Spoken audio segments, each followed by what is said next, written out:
Hey, what's happening? Welcome to Normal America Show, host Rob Noor. Hope you're all having a fine day. I am. All right, that's all we got. No, I'm just kidding. It's been a very good day. I do apologize for not streaming last night. My son stayed at his grandmother's, and me and my wife watched television shows, and I have a lot to say about it. And I hope she's not watching right now because I left her pick the show. And I have some complaints, so we're gonna do that. In general, this is gonna be a heavy complaining about my wife episode. So good thing Andrew's doing a TikTok invasion, so there won't be as many people watching.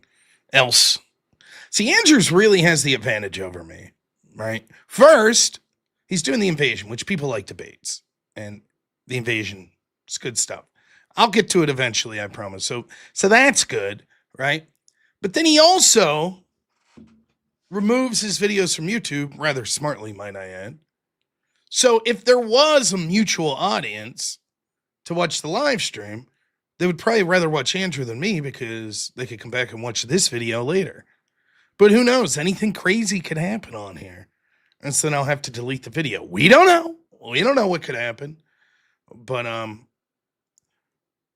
think we got a good show for you planned tonight. We'll see how it goes. But you guys go ahead and watch whatever you like.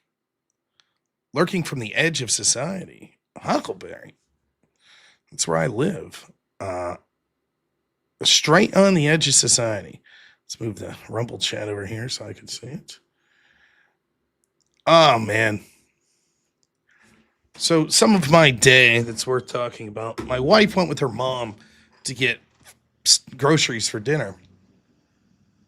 And they were driving our car, and they're going down a lot of the roads around here, they're paved, but they're also like gravel on top of them, like blacktop or gravel. And so she says a big truck's coming the other way, and it kicked up a rock and put a big ass chip out of our window that's already spidering. So I get to take my car to Safe Light tomorrow to get a new window put in. Now, I know, between me and you, I know this isn't my wife's fault. Shit like that happens. But I'm blaming her, right? For me, marriage is like, it's the best. So don't take this the wrong way. I love being married. It's absolutely, my wife is wonderful. Hopefully I'm with her in a long, happy life. But there is a bit of a rivalry. And so you're always looking for that next one up. I do something stupid, I leave the water on in the sink all day while, after I brush my teeth, and then we leave and we come back 6 hours later and the water's still running. That's a point for my wife. She cracks the windshield. That's a point for me. So now later in the week when I do something stupid and she's like, that's right, she did bottom out that car. Brand new. At DebateCon in Nashville last year. Absolutely right, Gigi. And thankfully, there were enough fine folks around to tell me being married is gay, according to Andrew Tate. Just being with a woman's gay, right? How's that going, by the way? Is Tate still in jail? What do you guys think? Did Tate do that shit? I gotta be honest. This is a really horrible thing to say. But my default is to now not believe allegations. I don't even give a shit against who. There's just such a propensity at this point for people to make shit up. Even like this Max Miller thing, I was reading about it earlier. This guy that's running as a Republican in Ohio seems pretty shady. His wife's accusing him, or ex-wife's accusing him of a bunch of shit. I don't even know about the Eric Swalwell shit. Even the Graham Plattner shit. Now, some of the shit, like Graham Plattner clearly had a fucking totem conf tattoo. That's beyond dispute. But at this point, particularly with men with any sort of culture or political power, on the left or the right, I will freely admit that, the easiest way to take them out is just accuse them of some sort of heinous sexual impropriety. And the height of Me Too, I feel like's over, but I don't feel that we've fallen to where we need to be. Yeah, exactly. If you've been engaged in that sort of behavior, it's hard to be sympathetic if it happens to you. So here's what I believe about Andrew Tate and the rest of the red pill people. I think they are accurate, more accurate than I would like to believe, on a lot of their diagnosis with problems in sort of the dating world today. I am not a very good looking guy. I was not a person with a lot of confidence when it came to trying to date someone or meet women. I sort of found my wife by accident. I wasn't really looking to date anyone at the time. Um, and it worked out very well for me. But the I have heard of Abolitionist Rising, yes. Um, it's, you know, the only advice I could give to people is that ask me about my situation, which so far has worked out very well for me with my wife, is that I was very lucky. Now, there are things you could do to increase your chances of being lucky that I'll give you advice, but it's just the most benign advice ever. Uh, the biggest piece of advice I could give someone for trying to meet their future husband or wife is to hang out with people in real life. Have friends in real life. Because at least I'm 42, most of the people I know that are in successful relationships that end up in marriage met through like a mutual friend group. And I feel like that's already doing a lot of legwork of, if you're being introduced to someone through your friend group, you probably by default know more about that person. Probably, hopefully, your friend group, if you're friends with the right type of people, it's not going to be someone that's got like a super sordid past. Um, so for me, that was where I was lucky. That was the one strong suit I had. I was very sociable. I had a lot of friends and hung out with a lot of different types of people, which allowed me to meet a lot of women. To where eventually I found one that didn't mind that I was basically chicken shit and barely like approached women. Uh, but that's it. That's the only advice I'd give you. The truth is, though, that I'm very much antiquated in, and I know wrong, by the way, in my views of like, well, what should you do to try to like approach women? Because I do think that the old adage, treat them like dirt, they stick like mud, is largely, it seems that modern dating, and now granted, I have not dated for a long time. Uh, I've been with my wife almost 16 years now. We've been married for 14. Um, I'm sorry, we've been married 11. I'm sorry.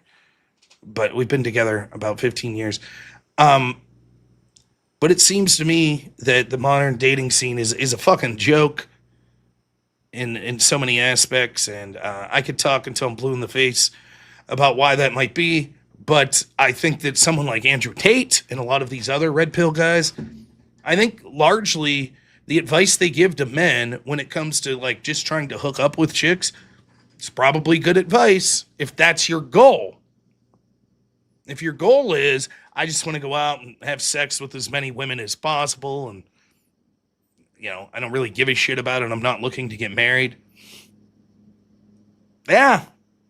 And it's not even that it's not that I hate to admit that because I find Andrew Tate or other people loathsome. That's not why I hate to admit it. I hate to admit it because you just wish that it wasn't that way. You wish that it was the type of situation where you go out and, you're nice to someone and they're nice to you back. But I don't know that that's the case. The problem with Tate and them is I think that ultimately they diagnose a correct problem, but their solution is where I disagree. I don't believe that you should give up on finding a woman to marry, or for that matter, if you're a woman, a man to marry. I don't think that you should just resolve yourself to be like, I'm just going to fuck around. It's fun. Not have kids. For me, I think that peak happiness is finding someone that you really love and getting married. Now, it's not going to work out for everyone. It's not. It may not work out for me in the long run. But I would say that no matter what pain I may suffer in the future, if my marriage would fall apart, um, it was worth it so far. Being married's been the greatest part of my life by a long shot, only surpassed by being married with a child, which has been even better. I find myself in a position where every day I wake up is sort of one of the peak days of my life at 42 years old. So, so I don't agree with, and I can't even, to be fair to Andrew Tate and a lot of the other red pill guys, perhaps it's more nuanced than what I'm suggesting. Maybe they're not just saying get rich, bang a bunch of chicks. Maybe it's more complex. Maybe someone's about to chew me out. That's not exactly what they say. Could be. That could be. But for me, it's not my thing. I think being involved, I'll go with allegedly. I don't know that this is disputed with the Tates. Were the Tates admittedly involved in some sort of pornographic creation in that they were financing or managing, at the very least, women that were doing OnlyFans and stuff? Is that true? Or is that just alleged? I don't know. But I don't respect that. Anyone involved in pornography in any way, they ran a webcam business. Yeah. I don't respect that.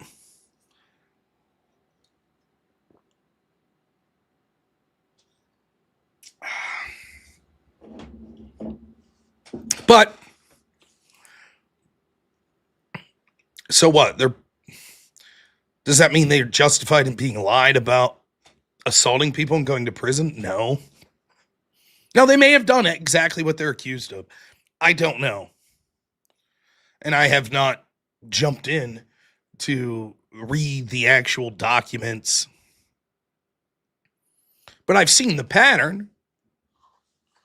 And many times when you look into the stories, you find the evidence wanting.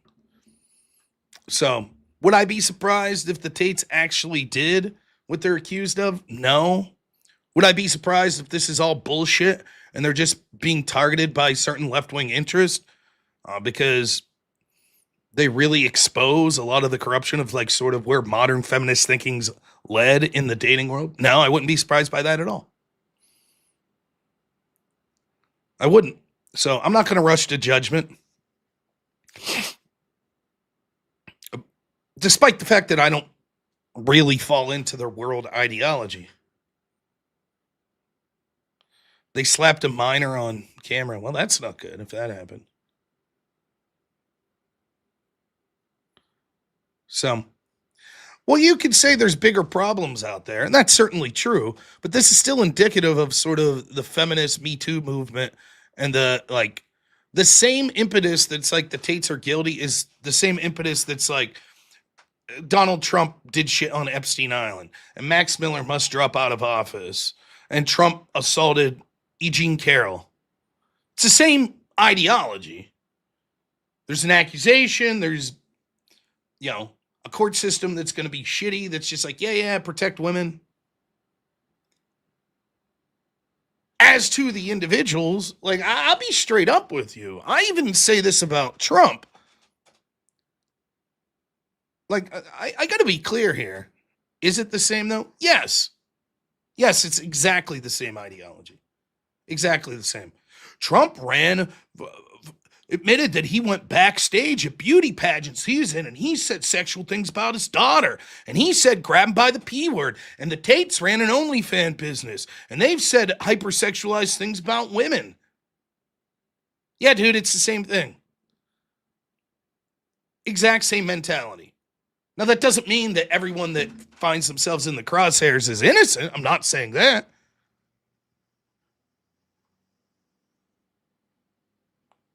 Of course, it's what the accusations stem from. Both of them are seen as right-wing figures.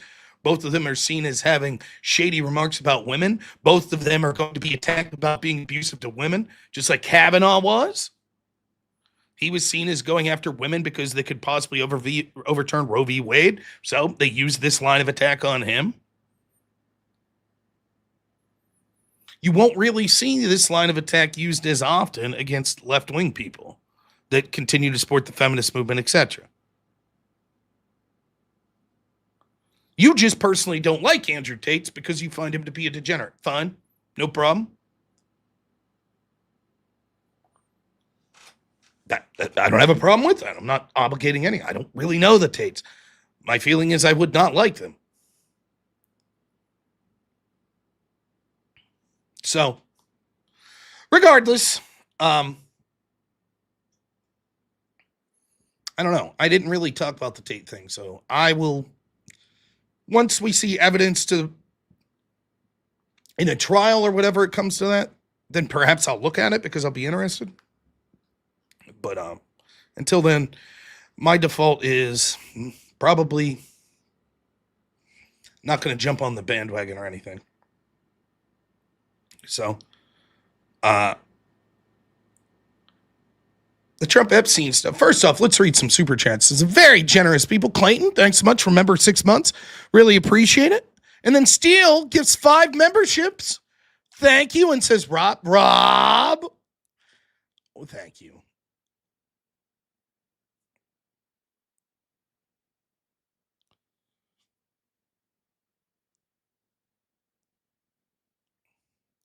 And universal suffrage for $2.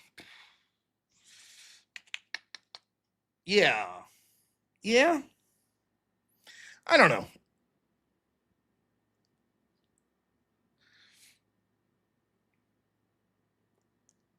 I have mixed feelings on it. I agree, ultimately, we should not have universal suffrage. That there, in an ideal society, I think you need to have skin in the game. I've thought about this before. I think it would be some combination of people that are net payers into the government, people that have children and so have a future to look out for, people that could pass a certain level of civics exam, perhaps, maybe some combination of those things. The last one's tricky, though, because once you acknowledge that there should be some test to be able to vote, they will rig the test to make sure that people they don't want voting don't get to vote. So that's going to be difficult. To the question of specifically whether or not women should be able to vote.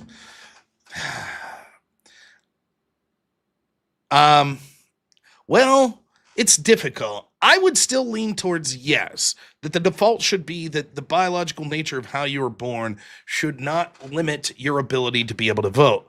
But you would have to demonstrate through one of those other ways that you were actually qualified to vote. For me, the compromise that is actually doable, because we're not going to repeal the 19th, it's not going to happen. And one of the problems is to even talk about repealing the 19th all but ensures that even more women will vote for the opposite party, which is the opposite of what we want.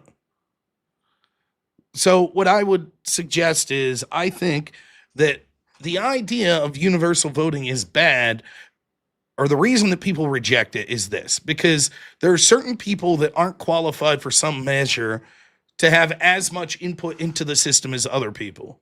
For example, let's say hypothetically you had a system where 10% of the people were hyper competent and they were benevolent. They were good people that were hyper competent. And there are disagreements that they have, but they actually have a vision for the direction the country would go. And if these 10% of people made the decisions, the country would be 90% better off for everyone, right?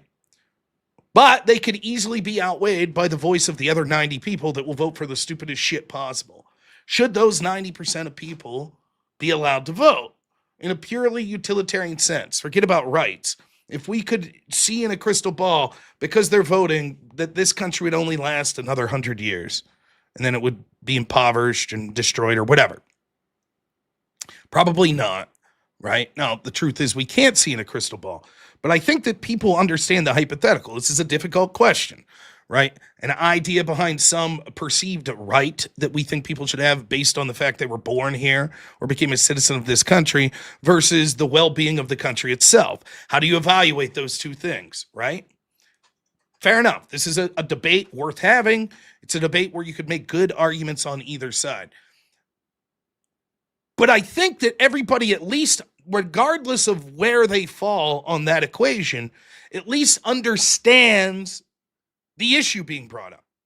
And the issue is, are there certain people that we would say, we don't want you voting? And if the answer is yes, it's difficult to say that that's because of some biological reason. For example, this is way getting afield into the weeds, like IQ. This is the reason the race IQ thing is so difficult to talk about. Because it seems fucked up to say that certain people aren't as good as others because they're just born dumber. Now, it's weird that we have that belief because we have no problem judging people based on how they're born in other facets. For example, people are born shorter. People are born genetically predisposed with a predisposition to be much stronger or weaker. And much like with intelligence, there are certain things that you could do. You could lift weights. You could try to be healthier. But still, a guy like me was never going to fucking be LeBron James, no matter how much I worked out, you know? Same's true of intelligence. There's only so much wiggle room, right? If you're born with a very low IQ, probably, even if you're put in the best of situations with the best tutors and you take your education seriously, there's probably a ceiling, right? I don't think it's just a socioeconomic factor. I don't believe that. I believe biology involves. I believe socioeconomics involves as well. And so that's one of the reasons it's so hard for people to admit that there might be a biological component. Because particularly with intelligence, like saying that's just like you were just born with a shitty hand, basically. Right? And so it's hard to say in our current world, well, hey, that means you can't vote. You have to pass some sort of test. You're like, well, civics test. It's the same issue, really. It's not an IQ test, granted, but it's still the same issue. Which, to me, I think that the argument that you could actually have a chance of winning in our current day and age is that you have to put forth some effort. That's what you're really getting at the civics test. Well, anybody could pass if you put in the effort. Because it's not about like all of a sudden I know the three branches of government, you know, and I know the Bill of Rights. It's not like all of a sudden maybe it will drive some people to being more patriotic and right-wing, but most people have just like, dude, just fucking memorize these answers, pass the fucking test, just like your driver's test. There you go. You're good to go. The real issue is, so what? If we could point to Europe on a map, now we're more qualified to vote. Public schools will just teach everyone, here, all of you kids, here's Europe, now go pass the civics test. So the real issue for me is energy. Are you putting in effort? That, to me, is the real issue. I could handle a dumb person voting. I could handle someone on welfare voting, I guess. But what I can't handle is the lowest tier effort people voting. That seems to be too much. And so for me, a compromise that I think is practical, that could work in the real world is, in order to ensure that you're doing the bare minimum on effort to vote, you got to show up election day and vote in person. And you have to have an ID. That's it. Unless you have an extenuating circumstance such as a severe medical condition that you've got approval for, or you're out on some sort of military or civic service for the country.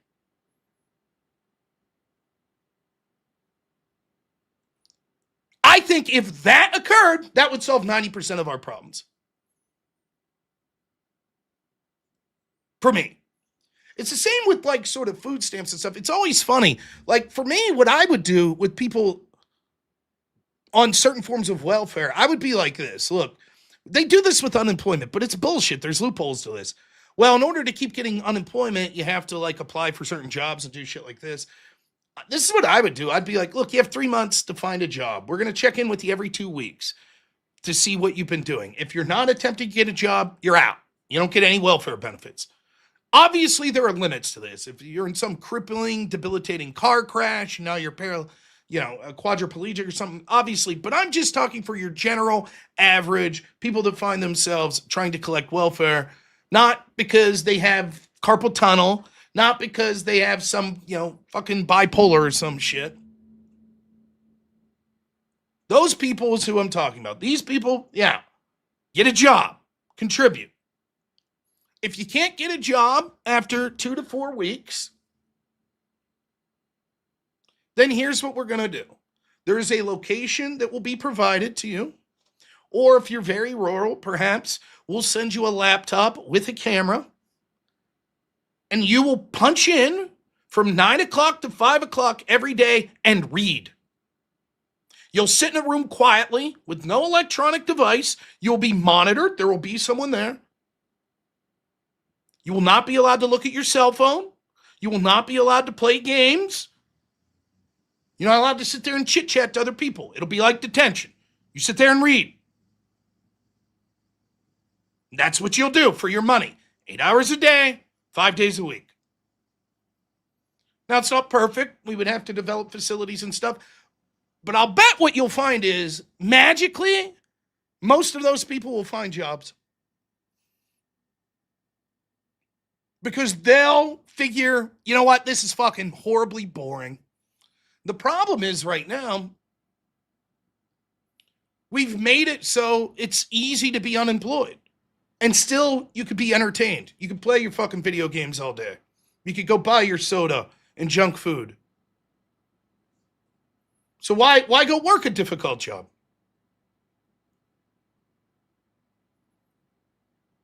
I don't give a fuck. Leave them read NPR, New York Times Daily. You think the average welfare queen is going to be like, this is great, 8 hours of reading the New York Times? Count me in. They ain't going to do that. It's like I knew this kid growing up.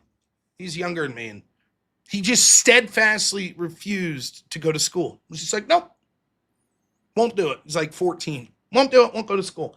And it was a single family with a mother, and she was baffled. She didn't know what to do. What can I do? He won't listen to me. And I was like, take every fucking cord for every electronic device in the house, television, video games, even fucking radio. I don't care. Shut the fucking electricity off and go to work. And watch, within a week of him sitting in the fucking dark in his bedroom, all of a sudden I'll bet he'll be like, I'd like to go to school. And by the way, when you get home, don't fucking, nope, you don't watch TV, nothing. Just sit there. Well, having your ass spank's a different question altogether. The problem is, when you give this kid all the video games in the world and shit, and there's no consequences, it's not a punishment to be like, well, stay in your room with all of my video games. Sure.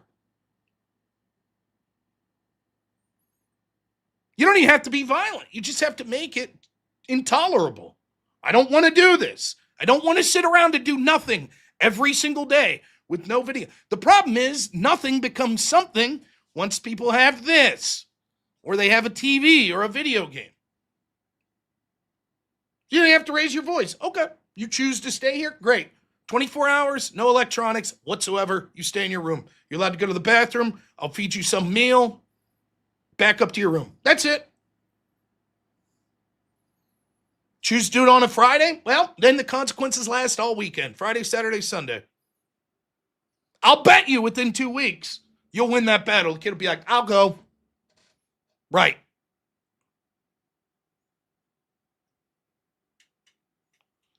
Getting your ass kicked is nothing, man.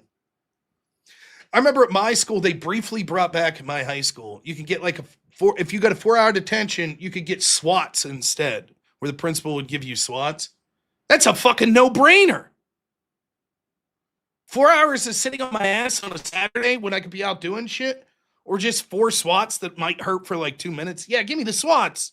Are you kidding? That's nothing.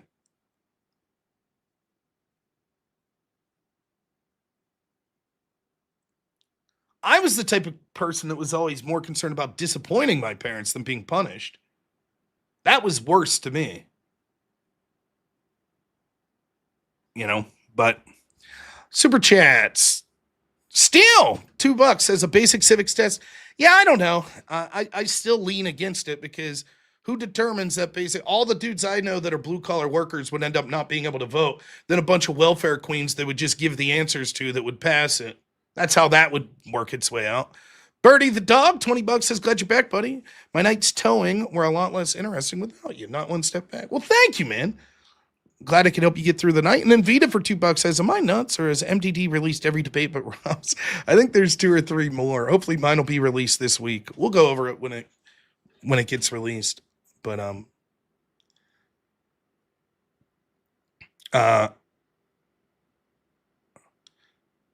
don't know how the fuck I got on Andrew Tate. I don't know.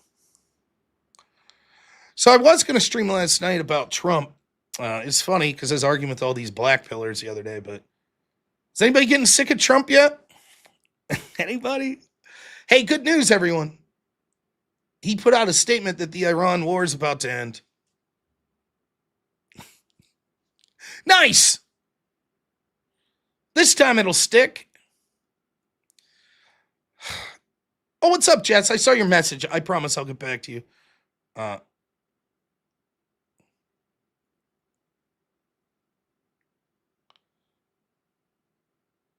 Yes, finally it's over. I mean, what's the alternative? That's the truth. Look, there are things to say that Trump has done well. He secured the border, which I don't know that we would have. Certainly, we wouldn't have had that happen under the Democrats.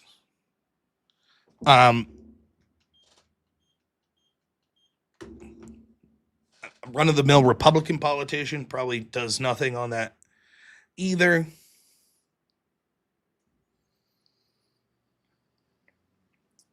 So I thought that I would do a little bitching about Trump.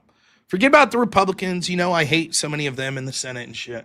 Forget about them for a minute. Let's just focus on Trump specifically. Because I'm not going to do this much come the end of this month because I am trying to get people to go out and vote against the Democrats and for Republicans. But it's definitely worth talking about it. First, let's start with, I did a no prep debate the other day on potential corruption of the Trump administration. There's certainly shit there that's fucking reeks of corruption. Is anyone, no matter if you're the most ardent Trump supporter, is anyone really going to defend the Trump coin?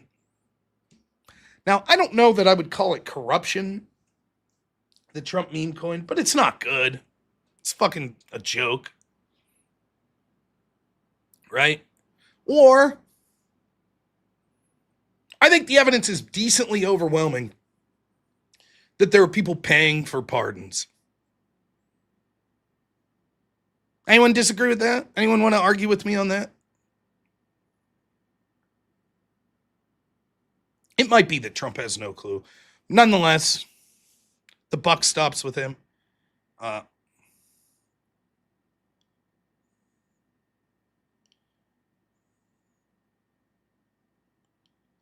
think that, questions about Trump's stock portfolio and stuff. Look, there's probably something shitty there. Probably. But I don't know.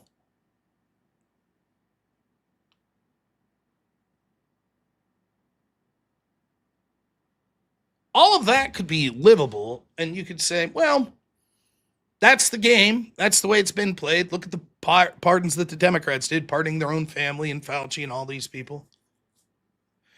And they target him for all this money, and they tried to crush him, so if he's making money, whatever. Fine. If other things were going well, I could see that.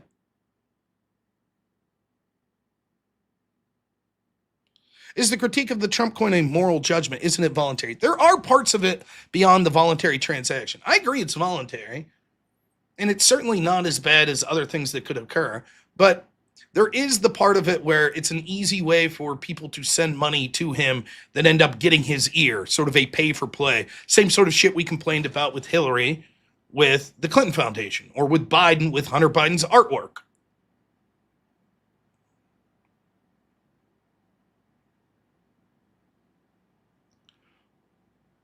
You know? But fine, whatever. I mean, at this point, name me a fucking mainstream politician. By the way, this is what I said during Trump's entire first term. I was sort of shocked during his first term with all the rocks they were overturning, investigating this dude and everyone around him, that the best they could come up with was the bullshit with like Michael Cohen and Paul Manafort and throwing the book at Flynn and Papadopoulos. Like, that was nothing. My default assumption is anyone who's a billionaire or anyone who's at the top level of politics, there's probably a 90% chance they're involved in some sort of at least financial corruption. Campaign expenditure bullshit, or, you know, raising funds in some way that's bullshit, or avoiding taxes in some way that's bullshit. That's how fucked up. Now, you could say that that's a lazy way to look at things, and it is, but it's just a default. I'm not pointing the finger at any specific one, and I'm willing to admit that there's, in my estimation, 10% of them that aren't engaged in this. But I just think that the system is set up so, in such a convoluted way, our tax system, our finance system, our campaign systems, that it's, to me, that's the default. That doesn't mean that you shouldn't hold people accountable. I'm not saying that. But that's where I'm at.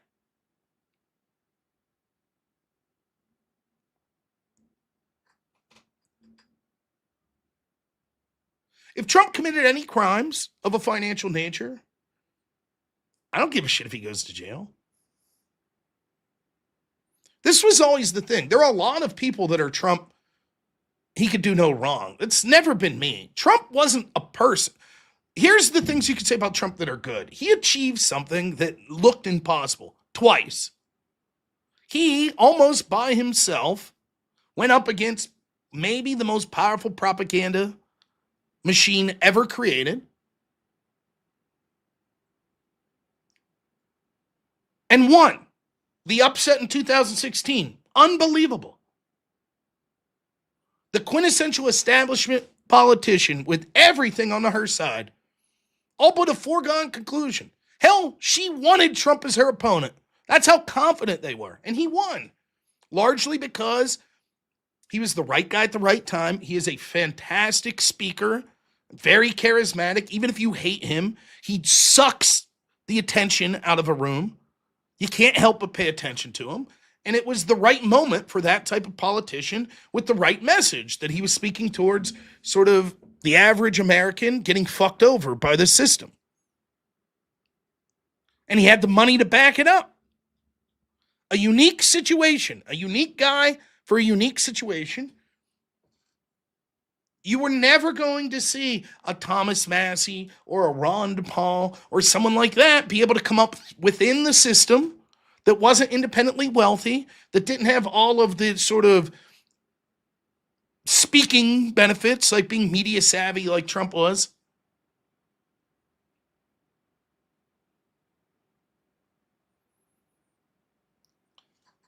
That was unique. No one could ever take that away from him. As I said early in Trump's second term here, the best thing about Trump is the Overton window. But it's not him, it's what he represents that's been shifting that. Look at the trans issue.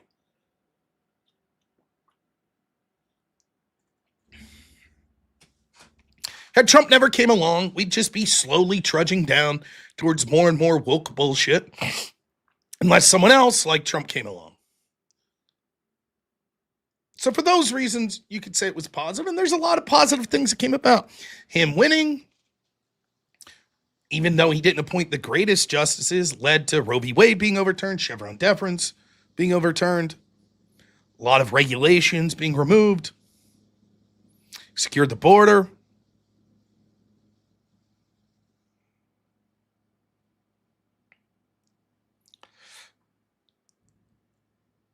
And there's other things. The best memes, yes, of course. But for me, it was never just about Trump.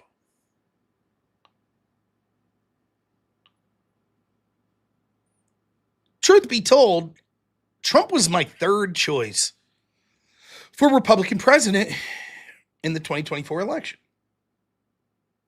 Of course, my first choice isn't shaping up any better, who's been a failure, but I'll live up to when I suggest things that were wrong. I thought Vivek was the candidate that I was most excited about. And that was largely based on my biggest issue being corruption. And I thought that Vivek was saying, in my opinion, at least saying, though I admitted that I had reason not to trust him, but at least he was the only candidate saying what really, really needs to happen. Disband the FBI. Get rid of, what he suggests, 75% of the federal workforce. That's it. Now, was he a bullshitter? Probably. He probably wouldn't have done any of that, or even if he wanted to, been incapable of, but at least he was saying it. DeSantis was like, well, I want to decentralize the FBI, move it, out to Nebraska. I forget what state he said. Trump was like, I want to build the FBI new building in D.C. What?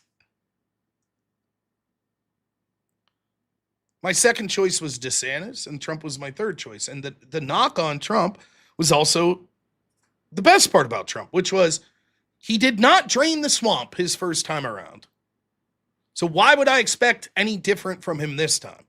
But that was also what his supporters used. But he learned. He learned the first time around. Now he's prepared. Okay, we'll see. Now, the truth was it didn't matter. If Trump decided to run, it was a foregone conclusion he was going to win the primary. Period.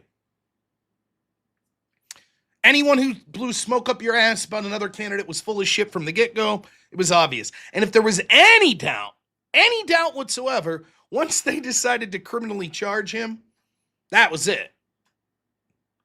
Because then, predictably, the right wing were going to rally around him. Fuck you. Which you understand. I understand that. Yeah, and that's why I said DeSantis ran a terrible campaign. At least Vivek ran a campaign that was like, I respect Trump. DeSantis was trying to thread a needle that was probably impossible, which was to sort of be like, yes, what Trump represented was good, but he's also shit in a lot of ways. He was trying to get both people that were enthusiastic about Trump, but maybe wanted more of a statesman advocating those types of policies, and the old guard Republicans that hated Trump. And that's the avenue that DeSantis was trying to run. And I fear that cost him possibly in future endeavors. Had DeSantis, for example, ran a campaign much like Vivek's and talked up Trump, said, look, we have some disagreements, but I think he's the man, blah, blah, blah. And by the way, it sucks that it has to be like this, but you take the good and the bad with Trump. Part of what I think's the bad is he's more concerned about who's blowing smoke up his ass every day than he is like, hey, this guy ideologically agrees with me a lot.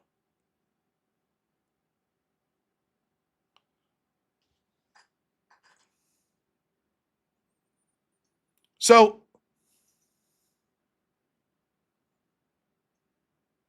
that to me was a foregone conclusion that it was going to be Trump. And it's certainly Trump, it is undoubtable, is better than the Democrat alternative. Let's get that out of the way.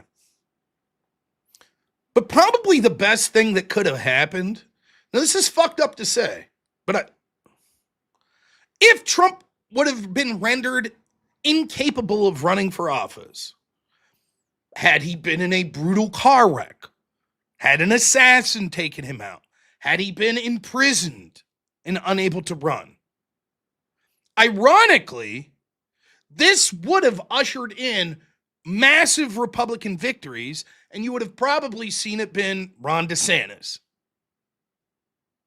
who probably, in my opinion, would have been more effective in this second term than Trump? Maybe. I don't know.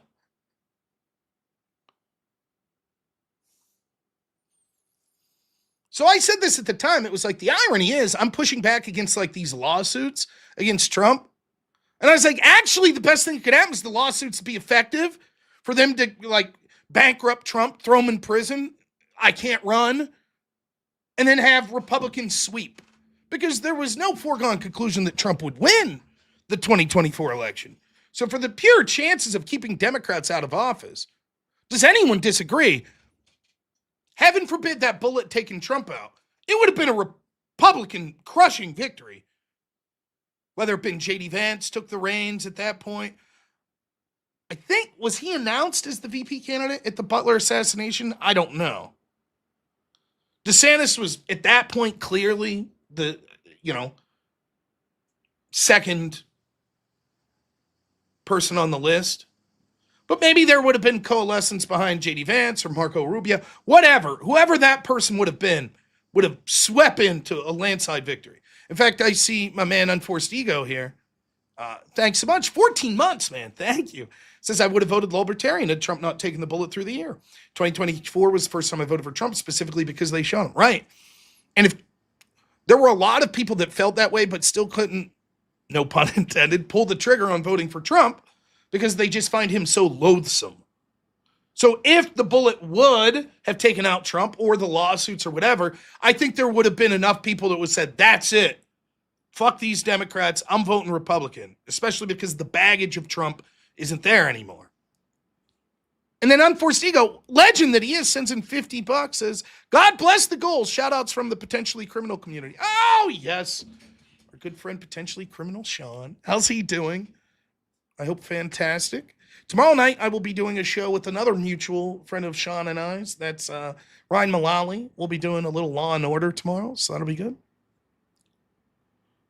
Draft Trunner, who I think is telling me that it's duck, and I could tell by the schizophrenic posting, gives $10, says, take some alky.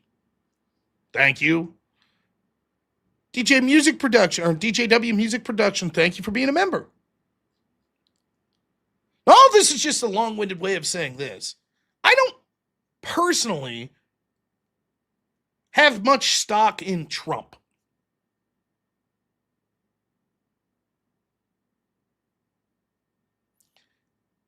I just don't give a shit.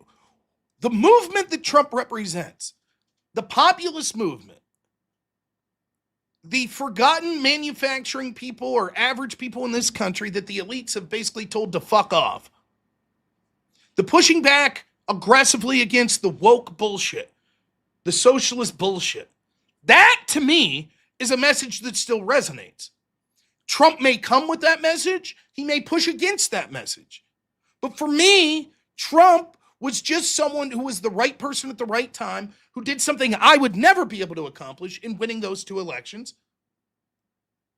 and has done a lot of good. But he's also had a ton of failures.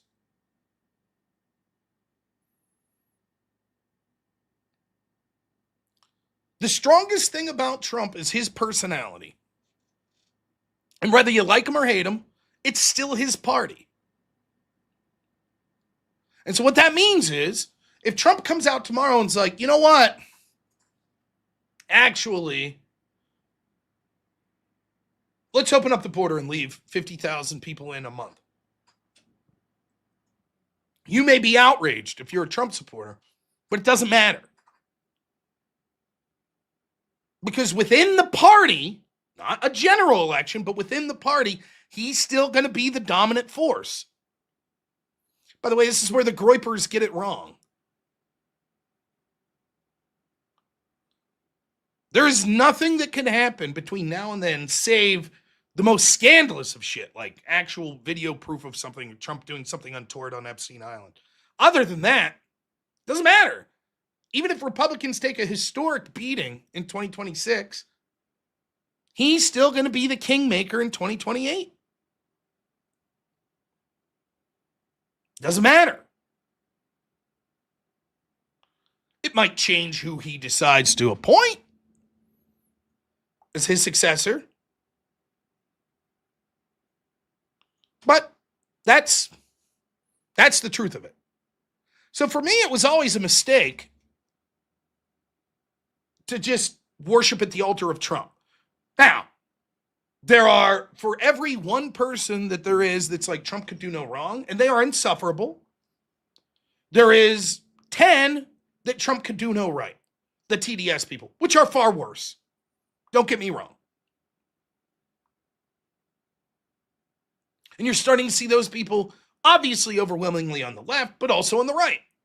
Well, Trump almost day one completely shut down the border. Doesn't matter, bullshit, blah, blah, blah. Okay.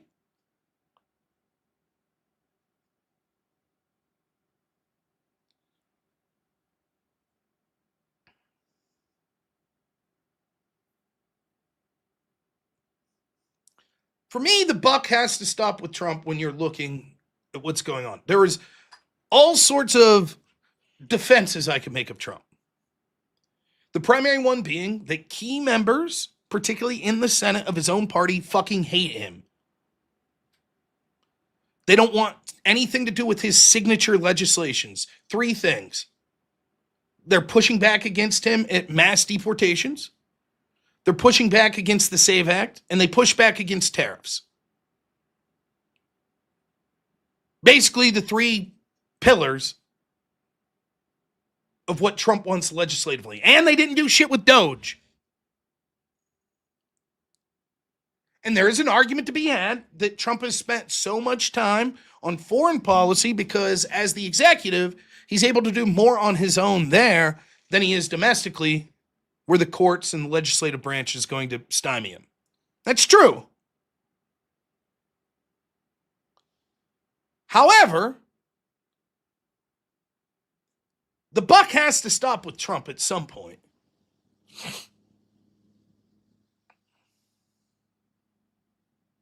It has to.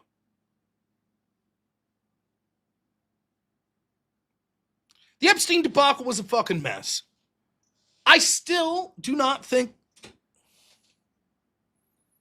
that this proves that Trump is intentionally covering up for sexual predators that went after children. We've talked ad nauseum about this. If you're wondering what my thoughts are on it, you're right. Whoever you are that's worried about this is the only issue that ever matters. And my entire show should be in perpetuity, me talking about Trump and Jeffrey Epstein. So if what you could do is replay this 1 minute over and over again, you can see me say Trump's really bad for how he's handling the Epstein thing. And we should criticize him with every waking breath that we ever have. Don't worry about feeding your family. Don't worry about supporting them. Don't worry about taking care of yourself whatsoever. All that matters is Trump Epstein. So you join me in saying Trump Epstein, Trump Epstein, Trump Epstein, Trump Epstein, Trump Epstein, Trump Epstein, Trump Epstein. There you go. That's 55 seconds. The minute will be complete here soon. Please put that in replay for the rest of the show. Thank you. So, we've been talking, it feels like we've been talking about this shit for 2 years, right? And it is a joke. People are like, oh, Trump assaulted children, but it's all bullshit. When you ask them for any proof, they have nothing. But perceptually, you have to blame Trump. Not only was putting he could have came out right out of the gate if it wasn't him and been like, Pam Bondi, what the fuck was that? One of the most gross mishandlings of an important story that I've ever seen. A photo op with these fucking binders, and then Bondi's like, oh, I was misled. I've seen the evidence. And then saying, well, there is no evidence. A nightmare. Pam Bondi was a nightmare on this. That alone should have been reason to kick her ass out the door. Trump didn't do it. So the buck stops with him. Her failures become his failures the moment he didn't kick her out over it. Period. Then he goes further. I've explained this, why, in my estimation, he did this, but the explanation does not change what he did. He said that if you still think that there's something to the Trump Epstein thing, it's a Democratic hoax, and he doesn't want your support anymore. Now, you don't have to be a political genius or strategist to know this. When you're telling people, I don't want you to support me, you're probably making a fucking mistake, particularly when it's people that have supported you. So he's not saying to some commie blue hair, nose ring chick, hey, I don't want your support. He's saying this to people that he's acknowledging were part of his coalition. That's fucking stupid. And it's so stupid if that alone would be the reason that Republicans will get crushed in the 2026 primary, or I'm sorry, election. And then he ends up being investigated ad nauseum and potentially ends up in prison. Hey, man, what a dumb fucking thing to say. Now, as with all things in our news cycle, it always is worse in the immediacy. And as time's gone on, probably very few people remember him saying those specific things. But they have a general feeling about how botched the Trump Epstein shit is. That's not good. But the biggest one, even bigger than that, pales in comparison, is Iran. Now, do I believe that Trump went to war with Iran because Israel told him to? No. Do I think Israel was like, hey, man, you should do this? Of course. But do I think that ultimately he's their puppet or something? No, I don't believe that. I believe he believed what he was being told, and he believed that it was worthwhile for the United States to do this. And I think that he probably bought this as some generational thing that every president has said since, I don't know, Clinton, maybe even H.W. Bush, I don't know, that we need to stop Iran, we need to stop Iran. And he was like, I could do this. I'll be the big man. And this will appease the neocon people that support me, that wing of the party. And this is going to be super quick and easy. And I'll be a historic president. And Iran, the people of Iran will love it. We'll get these fucking, all good. It's all going to be good. And we'll get more favorable deals. Maybe it'll fuck over China. All good, all good, all good. Now, I'm assuming there were voices that were like, this is a fucking mess. What are you doing? But he didn't want to listen to him. That's on Trump.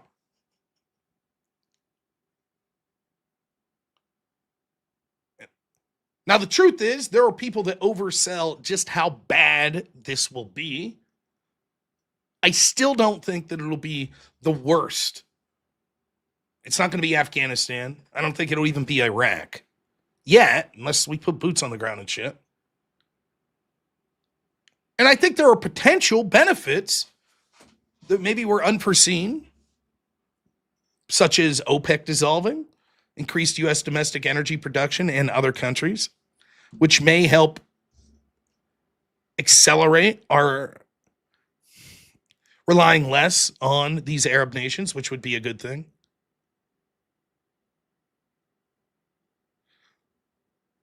I had said originally the way I dealt with Iran was saying this. I didn't like it, just like I still didn't like going into Venezuela. I'm someone who leans to non-interventionism. I'm not a pacifist. There are times I think that military action's appropriate, including straight up invasions of countries. I just have seen it bite us in the ass so many times in my adult life, particularly in the Middle East, that it's like, what the fuck are we doing? So I didn't like the Venezuela conflict with Iran. I tried to start off and say, what are the potential reasons that I could support this action? Didn't matter. It was such a contentious issue. I had people screaming at me on both sides of the issue. I hated the Jews. I loved the Jews. Didn't matter. I said that ultimately I think I said 5 being neutral, 5 and 6 being neutral. I put this at like a 4 with the potential to go down to a 2. So I didn't like it. But I think I estimated within 3 to 6 months it would be winding down. I was incorrect.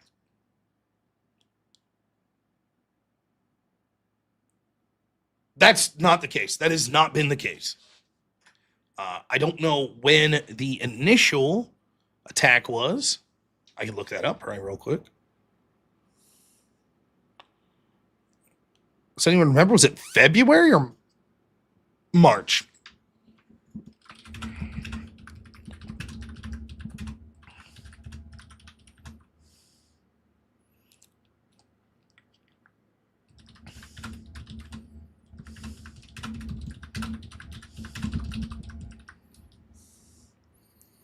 Let's see if we could get a specific date.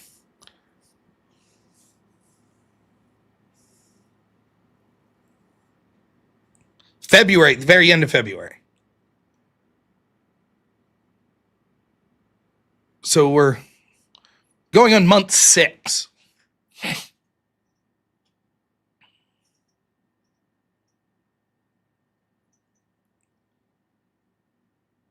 And the thing is, it's been a disaster for several reasons. I'll give you three.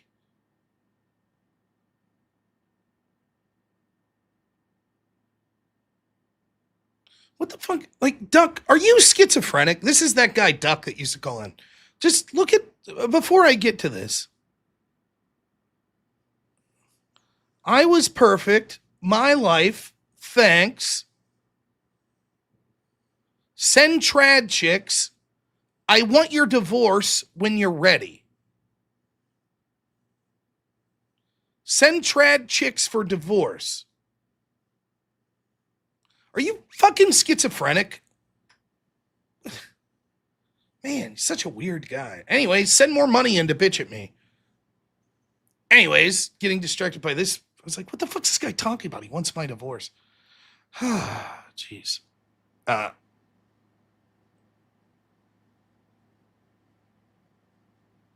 one's suggesting vote Democrat. Well, I'm not suggesting voting Democrat. I've made that quite clear. I fight against that almost every night. Nonetheless, we continue with this saga. Number one reason that it was bad, because there were a lot of people in the Trump coalition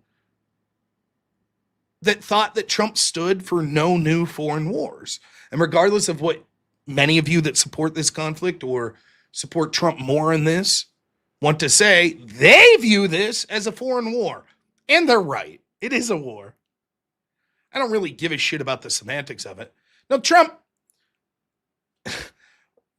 says a lot of shit, particularly when he's running for office. He's hyperbolic.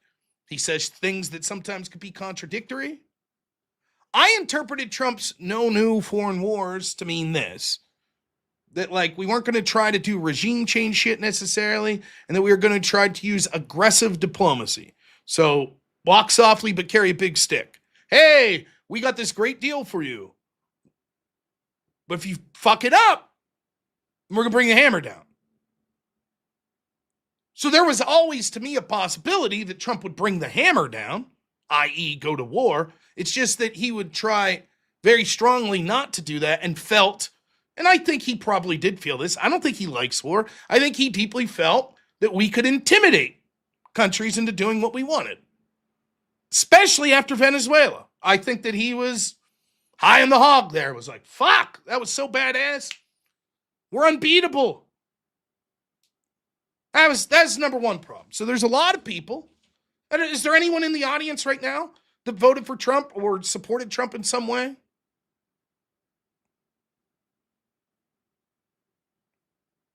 That was like, hey, once he started to go to war, I'm out.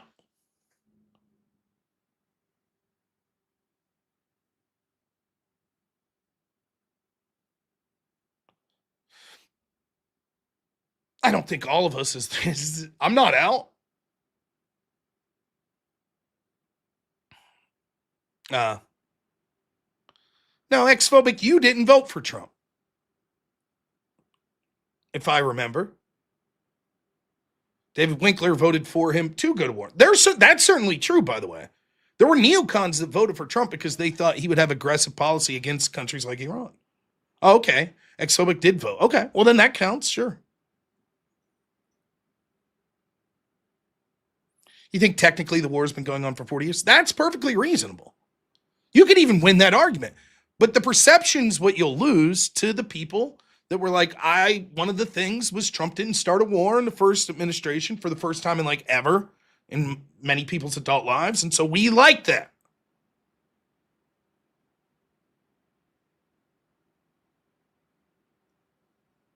That's number one. Number two, and I think this is a bigger reason, particular for me,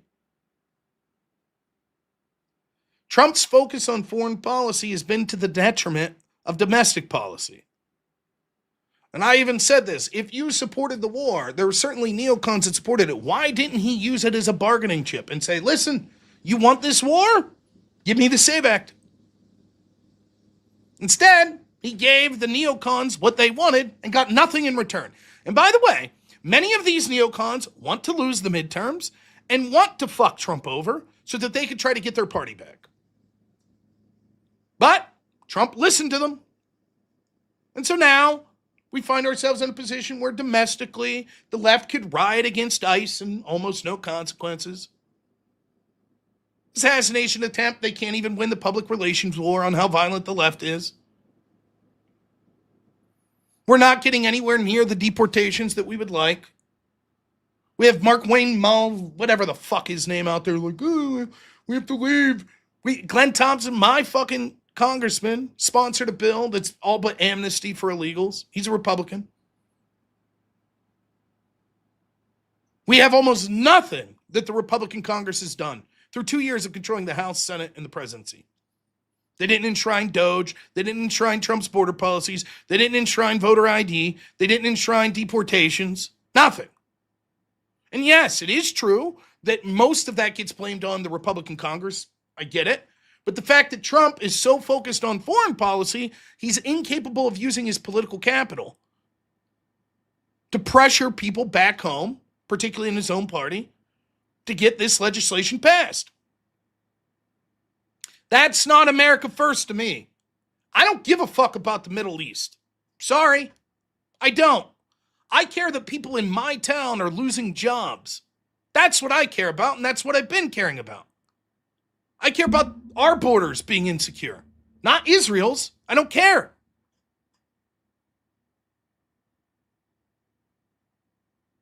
That's right. Trump has to fight all the way to the court. Trump found time to fight Thomas Massey. Which, fuck Massey, that's fine. But he can't fight John Thune? Or Tillis? Or Murkowski? Or Collins? Didn't find time to fight them, did he? Lindsey Graham, but he's dead.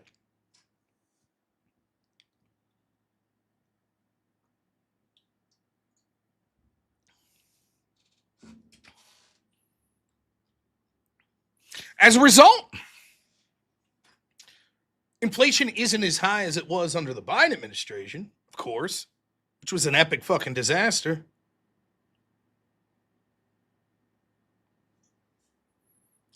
Are you talking to me?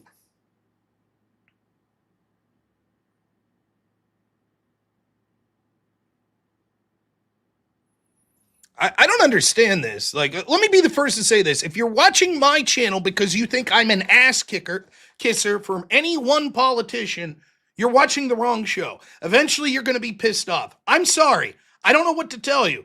I've appreciated your support, Steele. If you feel you have to go because I'm outlining the failures that Trump has had and largely why Republicans are going to lose the midterms, then I don't know what to tell you. Go find someone that's just going to blow smoke up your ass about how Trump's the greatest and we're going to win the midterms and that everything I'm saying is untrue. No hard feelings. See you later. I'm not suggesting not voting for Republicans. I talk on a nightly basis despite things not going the greatest, the importance of voting against these Democrats. I probably do it more articulately than almost anyone there. But if you're pissed off because you can't handle criticism of dear leader, then you're in the wrong place. Simple. Sorry you feel that way. What do you want me to do?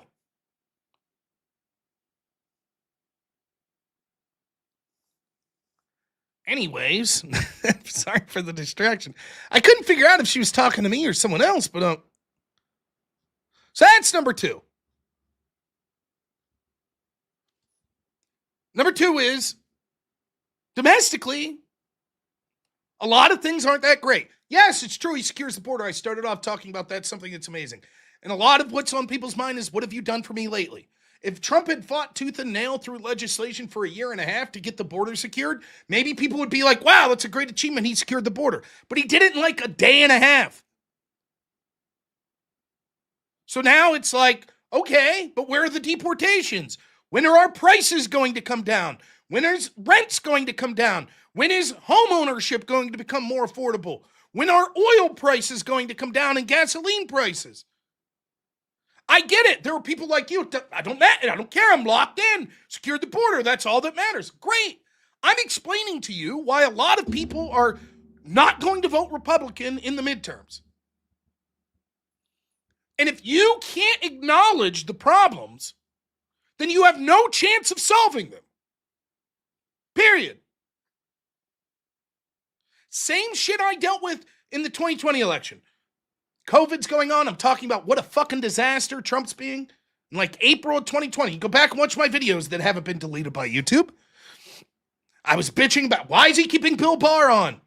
What the fuck is going on? There was obvious corruption in the Russiagate shit. Why isn't he holding anyone responsible? Trust the plan, I was told. I can't believe, Rob, you're a secret Democrat. That's what people told me. He's going to win 48 out of 50 states. I had the QAnon people telling me. I was like, are you okay? I guess we'll see. But I was the bad guy because I called it out. I was like, there's going to be a huge fucking problem with mail-in voting. As the bad guy, trust the plan. Okay.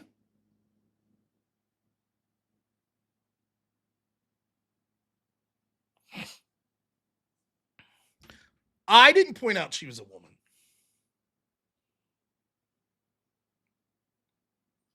Nonetheless,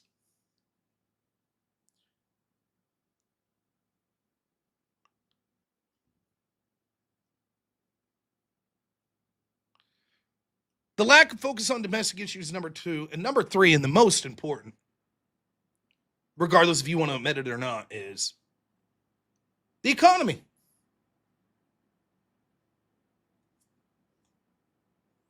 It's really that simple. The truth is, people that hate Trump and hate Israel, like ex-phobic here, are actually not all that important when it comes to the actual voting. And here's how you could test this. If we would have went to war in Iran, and for whatever reason, same atrocities happen, the same school gets bombed, people making the same claims that Netanyahu controls the United States, etc., etc., etc. But gas prices are $2.10 a gallon right now. Grocery prices are 40% cheaper. You think Republicans would win the midterms?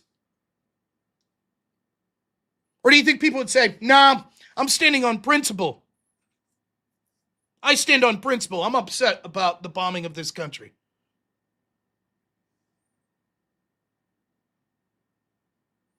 How do you think people would vote? They'd say, fuck yeah. By the way, there's still time. If the economy, early voting starts about a month, maybe like 40 days here in Pennsylvania. There's still time, but not much. By this time next month, it'll be too late. Because it's not enough just to have the economy look good for 1 month. People are going to think back the past 3 or 4 months. So unless something magical, which I don't predict happening,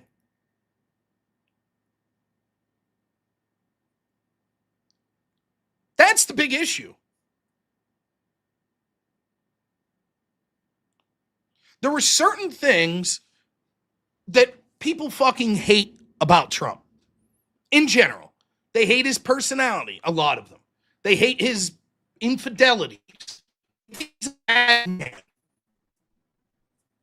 Then there are things that people like about Trump. They think he cares about securing the border. They think he fights back against the woke bullshit. Fights back against like the press and other shit that people generally hate. That shit basically comes out to about a wash. Now, not exactly. I think actually, despite the advice Trump's getting, mass deportations are more popular, in my opinion. They continue to lose the PR battle with people crying about Renee Good, etc. But the truth is, I think that if Trump was aggressively going into places, deporting more people, ultimately it would be more popular. That's my opinion. But nonetheless, the real truth is,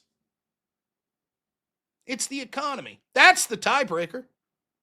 That's what fucked Trump in 2020.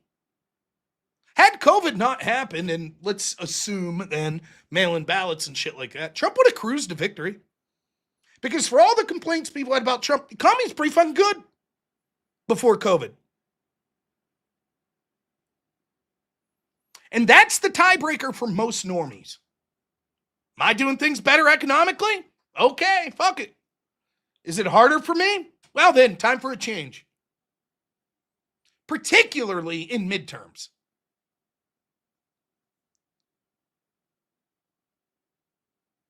People pay more attention to the personalities, etc., in the presidential election. In the midterms, it's more, in my opinion, and I'd be willing to have someone, candidates matter, don't get me wrong, and there are going to be people to pay attention to individual candidates, but mostly it's just a referendum on the leadership of the party in power. Things going pretty good? Great. Historically, by the way, when you have the president, the Senate, and the House, that first midterm, the party in control gets crushed.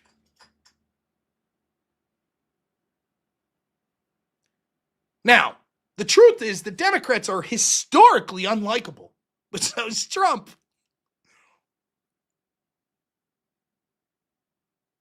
That's the truth. It's so fucked up, right? Because of the system we have, it's like, it's just think about the absurdity of this. The primary, then general election system, where basically you have two-party dominance, the way it's been set up, there's pretty much no option for a third party at this point to be successful unless something shocking happens. It would have to be like Elon Musk getting involved, and it would take a lot of crazy shit. So what we have is, the more fucking unlikable Trump becomes, leads to more extreme people winning in the Democratic primary, like the DSA people, which then makes it more likely that more extreme people like Trump continue to win the primaries of the Republican Party. And then the people that are turned off by, because the DSA, they're not going to, if it's President Mitt Romney right now, the DSA is not going to be, they're still going to gradually become more popular, but it wouldn't be as quickly as it's happening. Because so many of the people that staunchly hate Trump, Democrats, are willing to take the most extreme people possible to fight against him.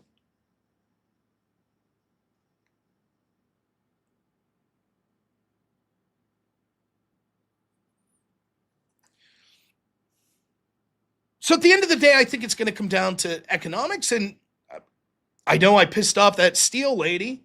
I'll ask you this. One, do you agree with me that if the economics are doing poor, Democrats are likely to win the midterms? If they're doing excellent, Republicans are likely to win. Everyone agree with me there?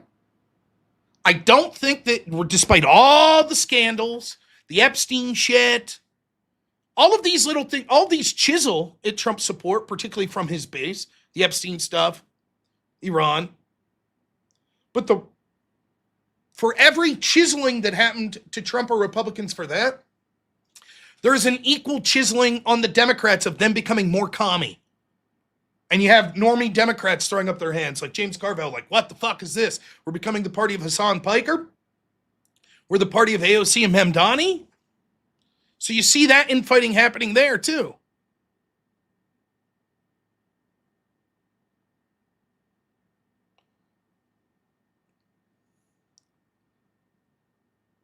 So I think most people pretty much agree that it'll come down to the economy. And the second part of that is, do you have any hope that the people are going to view the economy as good? I don't. It's too late. Anything's possible.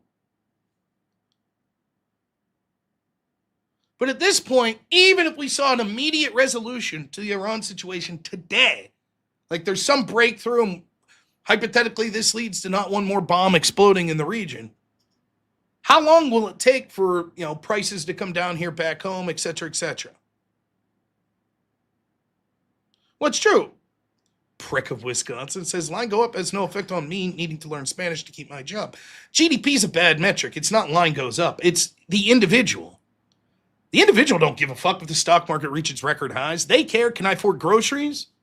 Did I get a raise at work? Yeah, some of us look further to like a secure border, demographics, etc. But those people are going to vote Trump no matter what. The people you're going to need to win are going to be focused on the economy.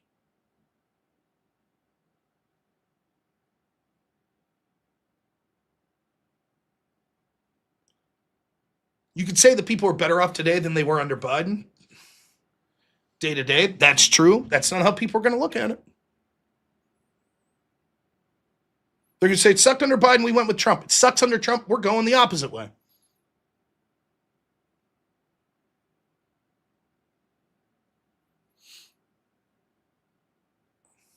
Yeah, there's a lot of economic measures that have been pretty good. CPI, jobs reports.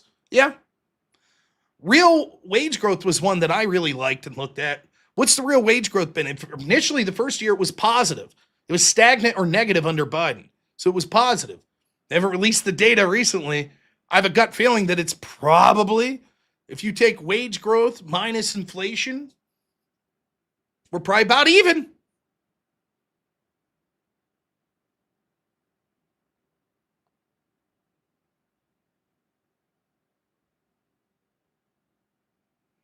So, look, at the end of the day, Trump got us. It was Trump's decision ultimately to take us to the war in Iran. I think there's a lot to say about how that's damaged his perception with small numbers of his base that were non interventionists, how it signified a lack of focus on domestic issues, and how it's hurt the economy. And I think it's evident that Trump's scrambling, in my opinion. I think he thought this will be dealt with. We'll go in, we'll knock the shit out of them, we'll take out a bunch of their leaders, and then we're going to be like, now that's it, motherfuckers. And they'll capitulate, be done in 2 or 3 months. Hasn't been the case. I think he really thought the memorandum of understanding was going to be it. That was going to lead to a deal. We would all be good. We'd have a few months before the election for things to stabilize. He'd start pushing some domestic shit. We'll be good. Iran has a couple things going for them. One, I think that the United States has overestimated its power to, or its ability to project power and bases into the region as easily as we thought. Second, Iran knows that this is not popular domestically in the United States and there's an election coming up, which could cost Trump and the Republicans significantly. And if Democrats take over, it will significantly hamper, they hope, Trump's ability to prosecute this war. And so they're playing the holdout strategy.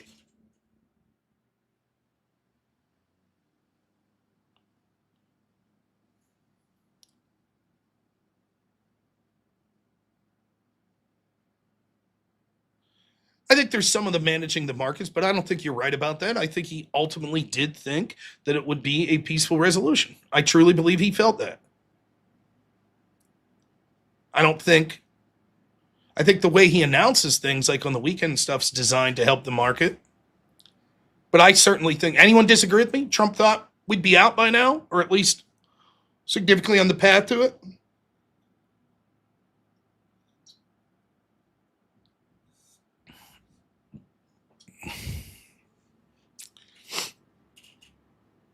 Iran also doesn't give a shit about their people. The leadership doesn't.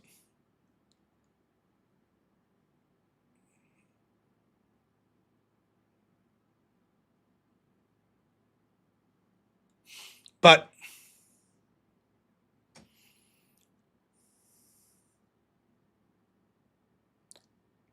I didn't like the war when it started. I don't like it now. I like it even less now. I think it's going to be principally the reason that Republicans look to lose the midterms. I think this will ruin a historic chance for a Republican president, Senate, and House after a historically unpopular Democrat administration that allowed millions into this country, where we have 90% support for things like voter ID. They did not accomplish it. When we had huge support for things like Doge, they didn't enshrine it into law. Where we had huge support for legislation to secure the border, they didn't enshrine it into law. And I feel this was a historic misstep. And if the Democrats take one of the two branches, I still think the most likely scenario is Republicans narrowly keep the Senate and lose the House. It's not going to be catastrophic in the sense that it's going to be like, 100 more Democrats in the House than Republicans.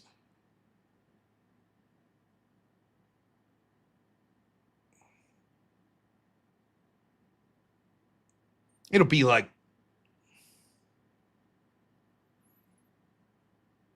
I don't know, 10, 15 more in the House than Republicans.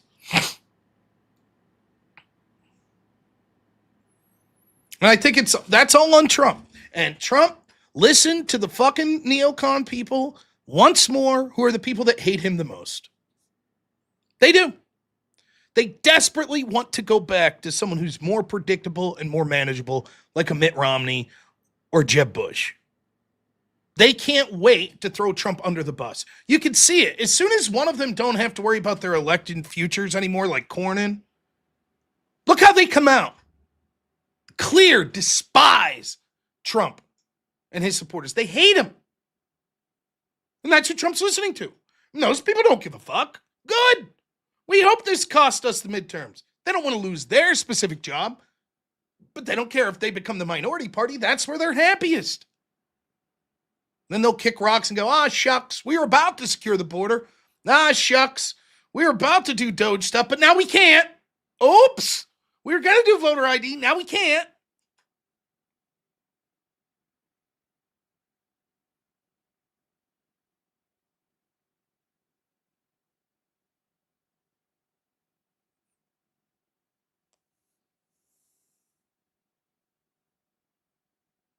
You can say that. I get it. Brick of Wisconsin, David Winkler. No, it needed to happen. He runs bad guys. And we're going to lose the election. If it needed to happen, Trump could have done it day one after the midterms. He didn't. Trump could have negotiated important domestic agendas, like the SAVE Act, like border security, to get the neocons on board. He didn't. He did this. Predictable result. Lose midterms. Now we're not going to be able to secure the border. Now the Democrats are so shit and get blamed from 2026 to 2028 that we could get someone like J.D. Vance, or maybe Marco Rubio, that'll actually take it a step further. But we've lost a historic chance because it was too important that running on, got to secure the border, got to have mass deportations, want to make things more affordable, want to enshrine Doge, want to enshrine voter ID. Those things were all deemed less important than bombing Iran. Okay. And if you're the type of person that says, no, it was very important that we bombed Iran, very important, well, you're getting what you asked for. I hope you're happy. We're about to lose the midterms. Okay. Was it worth it?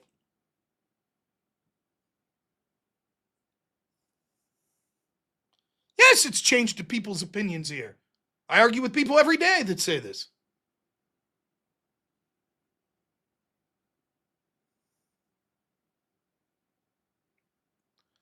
I think there's a debate to be had whether or not Iran's regime should have been taken out. Fine.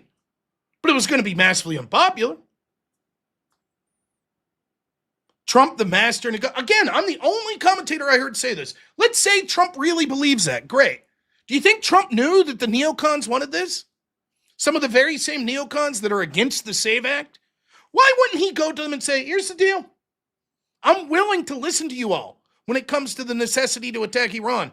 I want the SAVE Act. Pass that, then we'll go. I want Doge cuts enshrined in the law. Pass that, then we'll go. Instead, he did nothing. He said, I'll give you what you want. Now, will you guys pass the SAVE Act? And they're like, no. No, we won't. Sorry. Oh, and what's that? Now you're going to be historically unpopular? That's a shame. Oh, they're going to impeach you like 50 times again? And we're not going to be able to do shit in the next Congress? It's a shame. Hey, at least we got our war in Iran. Even if you think the war in Iran was a good idea, I do not, but that's fair enough if you think it was. How could you see this as anything but a blunder on Trump's part? He didn't get the domestic shit that most of the people wanted him to get done. Yes, he's fighting historic battle against his own party, but he could have used this one thing that was popular in his own party as leverage to get the shit he wanted, and he didn't do it. I'm not telling you to vote Democrat.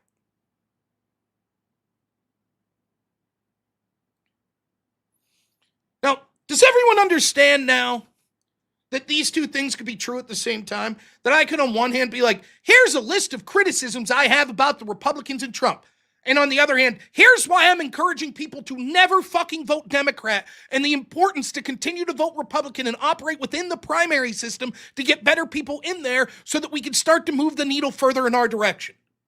Because it's becoming, what's odd to me is people like that woman that was here earlier that left pissed off, That's someone who's been following the channel for a while. Presumably, they were here not 2 nights ago when I was arguing with Xphobic and 5 or 6 other people about you fucking black pillars that are out there saying, go vote Democrat. How fucking stupid are you?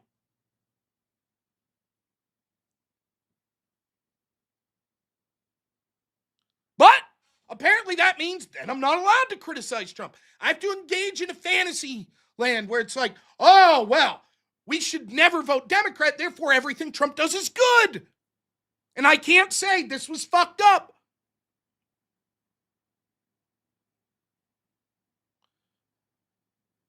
Ironically, the woman who left was the one suggesting a fucking IQ cap for voting. Ironically.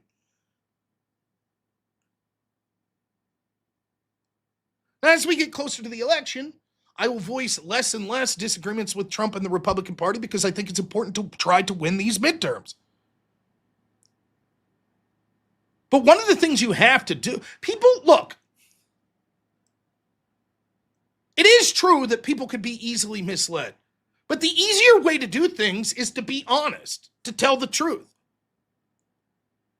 One of the things that I thought was a remarkable political blunder was during the Biden administration, listening to almost every Democrat when we had, historic high inflation, saying, greatest economy ever. I did show after show on it. Like, why wouldn't you be like, we know the economy sucks, it's Trump's fault?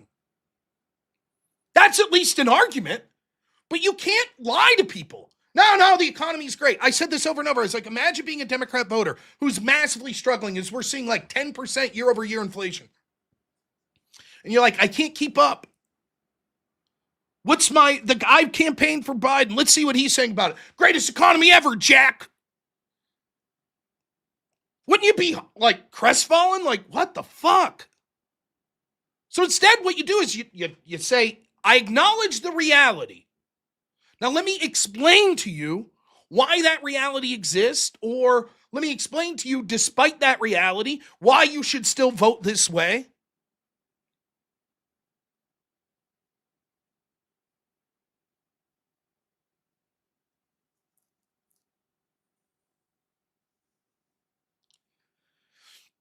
That's, to me, the better way. I'm trying to convince people like my neighbors, average people. They're not fucking stupid.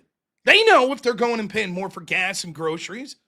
So I'm not going to be like, oh, no, that's bullshit. That's all Democrat law. It's the greatest. And we had to bomb Iran. Trust me, there's no negative consequences. Why are you fucking worried about gas prices? Don't you worry? Don't you know for the next 100 years how much better we're going to be? Iran was bloodthirsty. My neighbor's going to be like, yeah, Iran didn't do shit to me, but I had to sell my fucking second car and get a second job to pay for fucking gas and to pay my mortgage. That I had to do. Iran didn't do shit to me. That's what they're going to say. And they're right. They're absolutely right about that. Anyways, that was the rant I was going to go on yesterday. Now, apologies to the people that left, because you'll probably not hear as many rants like that coming up as we get closer to elections. Sorry you couldn't handle it, I guess. I don't know what to say. Anyone who's followed me long enough knows I've criticized the shit out of Trump over and over and over again in his first term and this one. The existential threat that is the Democratic Party is so overwhelming that to even consider abstaining to vote or voting for Democrat is basically signing your own death warrant.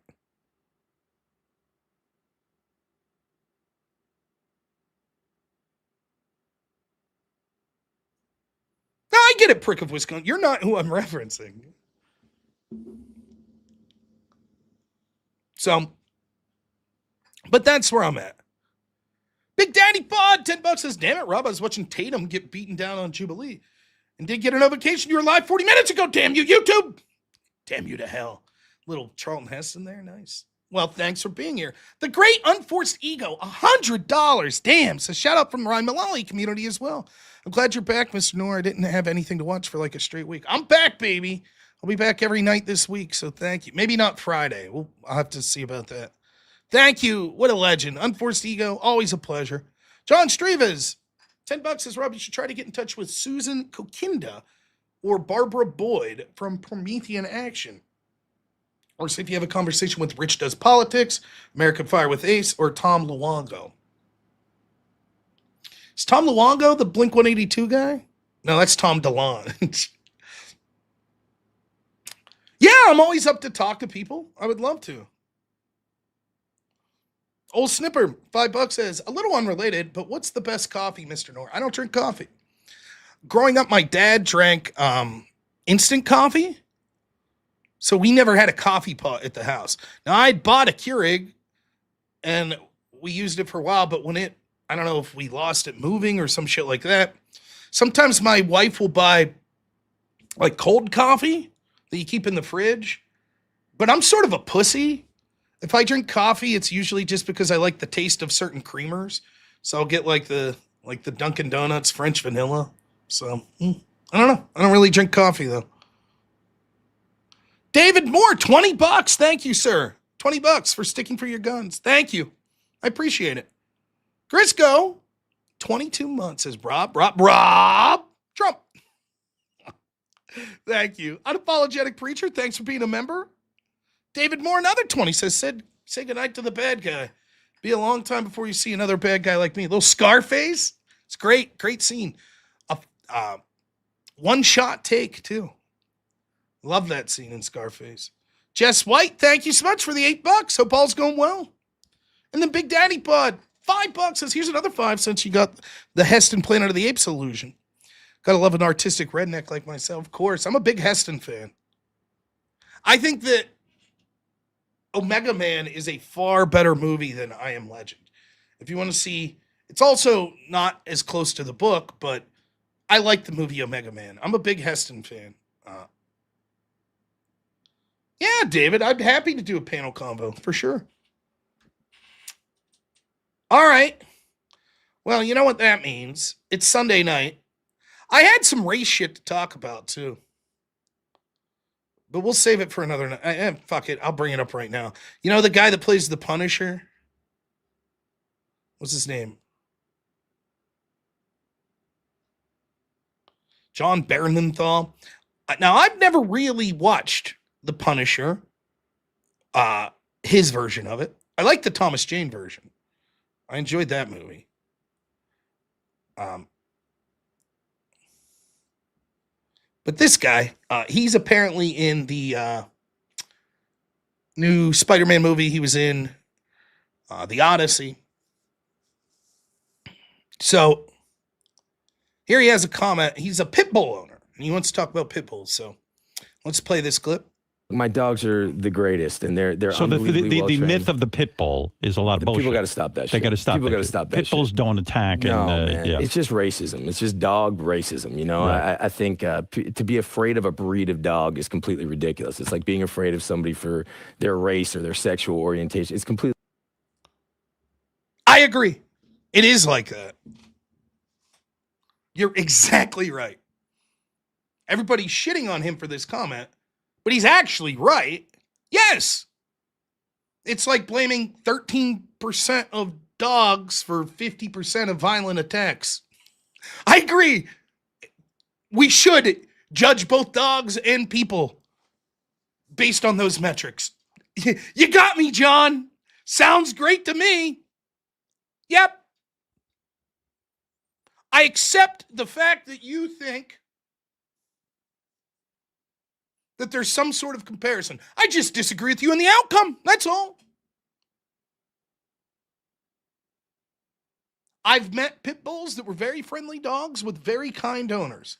You are a goddamn idiot if you're unwilling to admit how dangerous that breed is. You're a fucking idiot. If you were walking down the street and you saw a pit bull on one side and a chihuahua on the other, both off leash, which side of the street would you want your kid to be on? But I I agree. We should be able to do that when it comes to race as well. You're right. Citing statistics is not racist.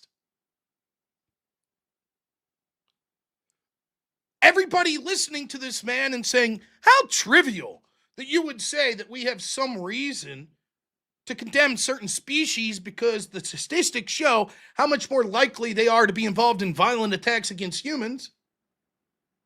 Those people are incorrect. That's not trivial. Or I'm sorry, they're correct in the fact that it's trivial for him to say we should ignore it. But many of those same people would ignore it when it comes to comparing it to humans. You may have been bit by chihuahuas more than any other dog. What damage did they do? Why would I use two similar sized dogs? It's irrelevant.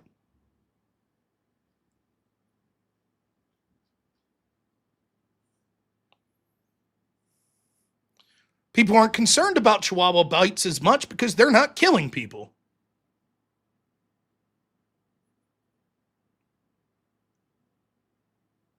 So there you go. I just thought that was funny.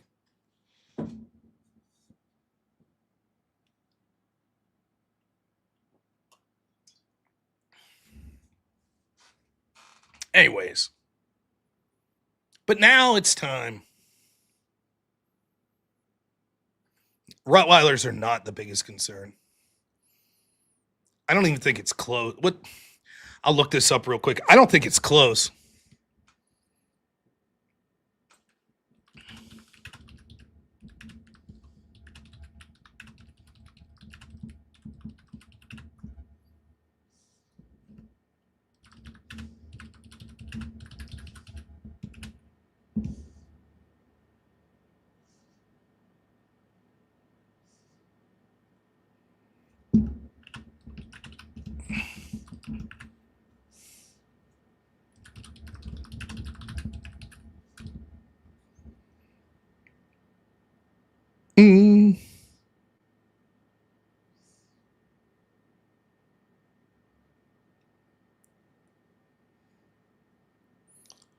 Pit bulls from 2005 to 2019 responsible for 66% of fatalities. Rottweilers only 10%. Longer term data shows pit bulls accounting for 65 to 70% of fatalities, despite representing only 6% of all dogs. Hospitals, trauma centers frequently identify pit bulls causing disproportionate share of severe injuries.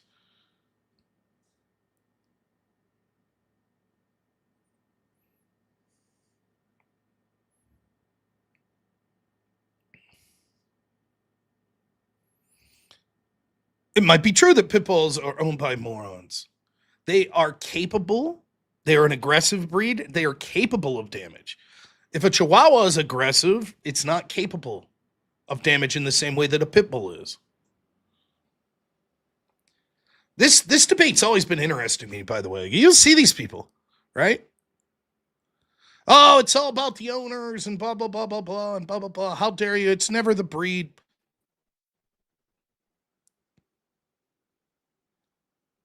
You're delusional. Go watch Judge Judy.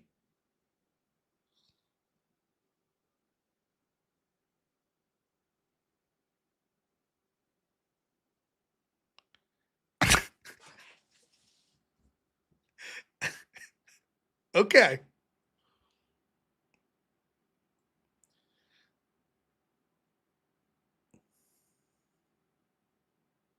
I mean, I don't even know what to say to people like that.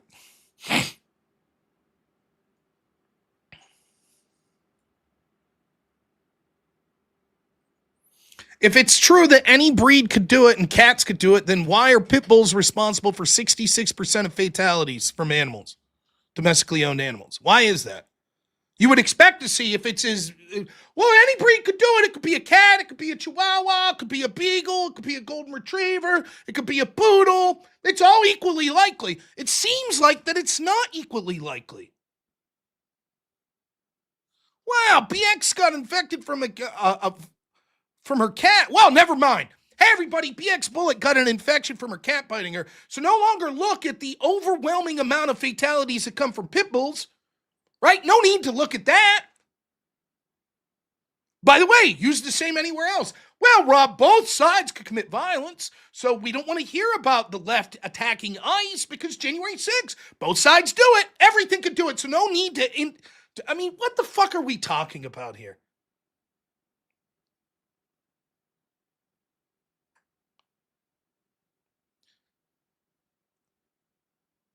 A cat could scratch you and it could get infected. Yes, I know. And if I told you that men are usually taller than women and you said, yeah, but I know a woman who's 6'2", I'd say, sure.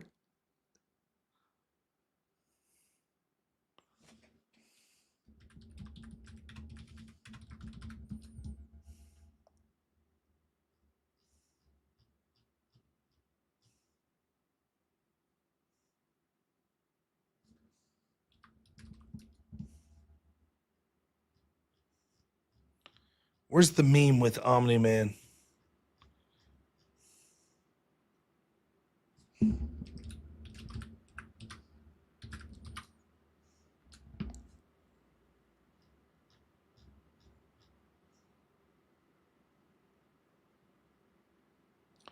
Before we get started with I'm speaking now.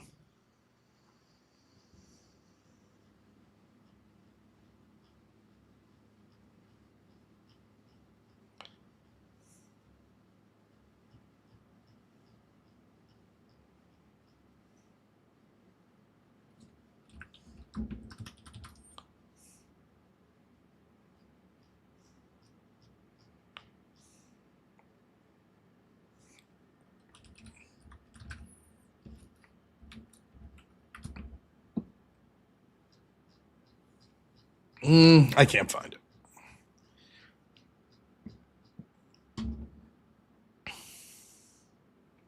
You get the point. There's a funny meme format with Omni-Man from Invincible. Abby, $10 says dog debate. I'd be happy to do the dog debate. It's not that hard. And the Big Daddy Pod, $5 says, it's how they're raised. Sorry, but I don't have time to interview a 100-pound dog to find out about its journey or if its mama loved it. Yep. There's a reason insurance companies, it is so frequent that these pit bulls have these attacks that many insurance companies disclaim certain breeds of dogs, primarily pit bulls, because they're looking at the data and they're not interested in losing money. Abby, $10 says, I'd actually like to hear Rob do a dog breed debate just for fun. I would do it.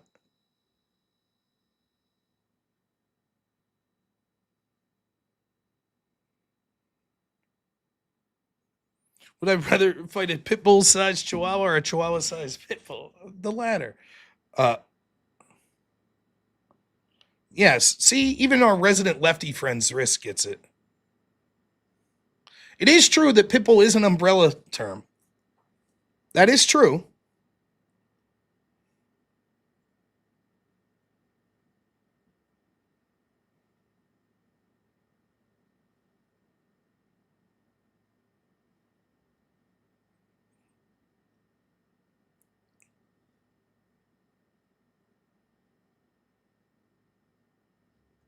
Now, I'm not saying that every pit bull you come across is shitty. I'm not saying that. There are people that can train them respectably and that they end up being just fine dogs. But it is obvious that a lot of people that own pit bulls are not capable of training them, and that makes them a danger to the rest of us. Anyways, I was just making a humorous point with Mr. Bernenthal there, or however the hell you say his name. That yes, if 6% of dog breeds are responsible for 65% of fatalities, we could make that analogous to 13% of the population being responsible for 50-something% of violent crime. Big Daddy Pod, $2 says we have the pit LGBT cousin boxers. They're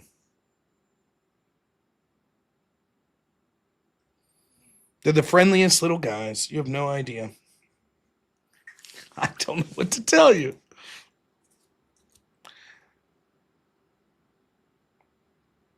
I didn't know this was such a contentious issue. I wonder how many people had a pit bull kill their toddler that said, it's friendliest little guy. You have no clue.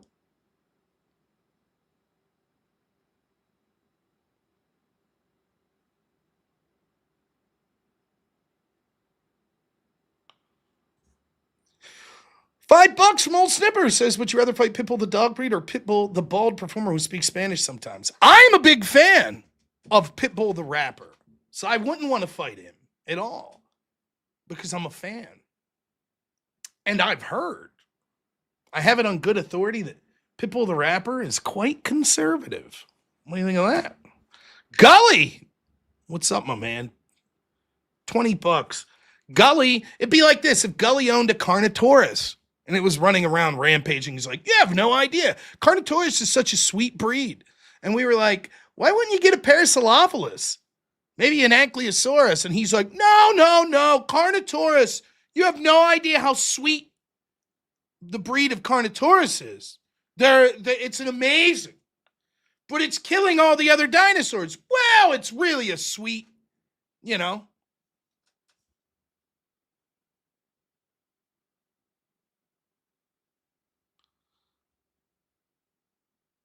Oh, there we go. Mr. B got the Omni-Man height. There it is.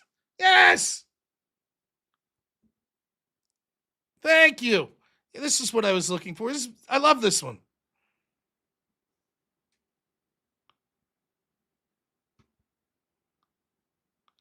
The average height of a woman's 5'4", but I'm 5'6", though.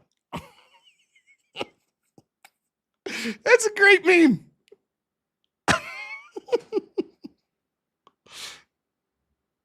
Very good.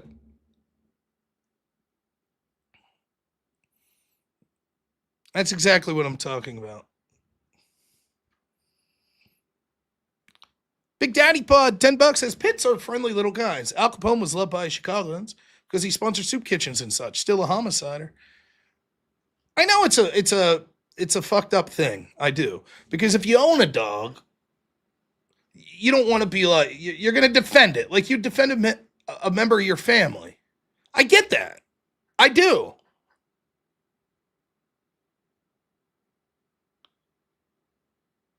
But I think that if you're overlooking that this one collection of breeds is responsible, they're about 6% of all dogs in the USA, and they're responsible on a year basis of about 65% of all fatalities and a disproportionate number of violent attacks that are serious that don't result in fatalities.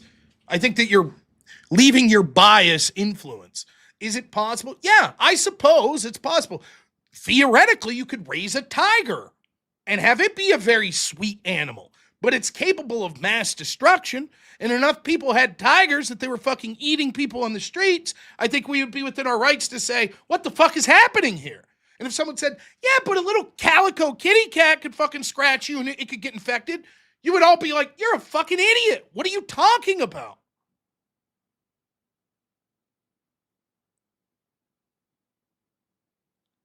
I don't know that I would outright ban pit bulls. I know some that are very sweet. I also know at least one, and I knew a Rottweiler that it was the same way, that as it got older, was a sweet dog, both this Rottweiler and this pit bull, and it got fucking mean because it had basically probably like dog dementia, and it's capable of fucking someone up.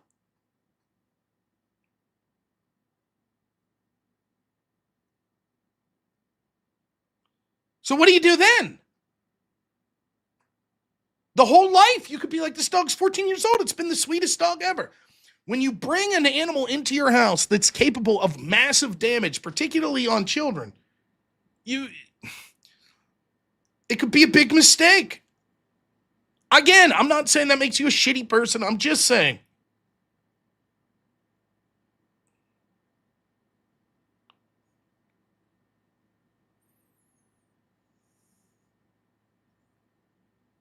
Princess Jasmine's tiger, what was its name? Fuck. Props to anyone that remembers Princess Jasmine. Without looking it up, you shitheads. What was Jasmine's tiger's name? I can't remember. It ate a poo? There was a different Apu in the second one? Oh my goodness. Raja, that's it. Very good, yeah. Damn.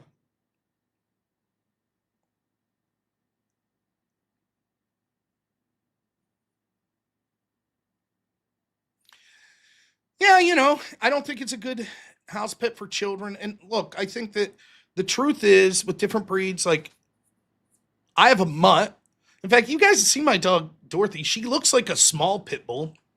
She might have pit bull in her, but she's small. She's been super sweet. But, like, do you ever see people that have, like, these big, giant, athletic dogs, but they live in an area and they're, like, not walking them and shit? I kind of feel bad when I see that. For me, it's kind of like, I don't know, this seems like the type of dog that needs an environment where it gets to run around. Other dogs you see people have, they look more, maybe not as important to go run around the woods and shit.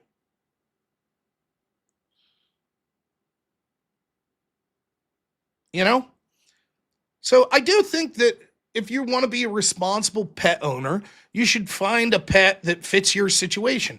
And sometimes that means that if you have small children in the house, maybe a responsible pet owner would say, there's certain types of animals that I'm not going to intentionally bring into the house. That's all I'm saying.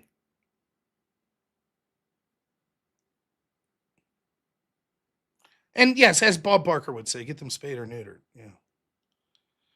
Meanest dog I ever saw was a Rottweiler. It was fucking brutal.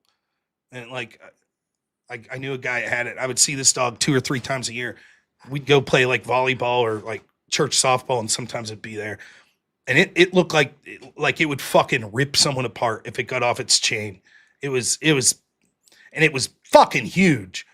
And like, animals are weird, man. Like, Big Daddy Pod, what's up? Soylent Green is pit bulls. No, it's pit bulls. By the way, if you like the Soylent Green movie, I recommend the SNL skit where Phil Hartman's doing the Soylent Green thing. It's very funny. But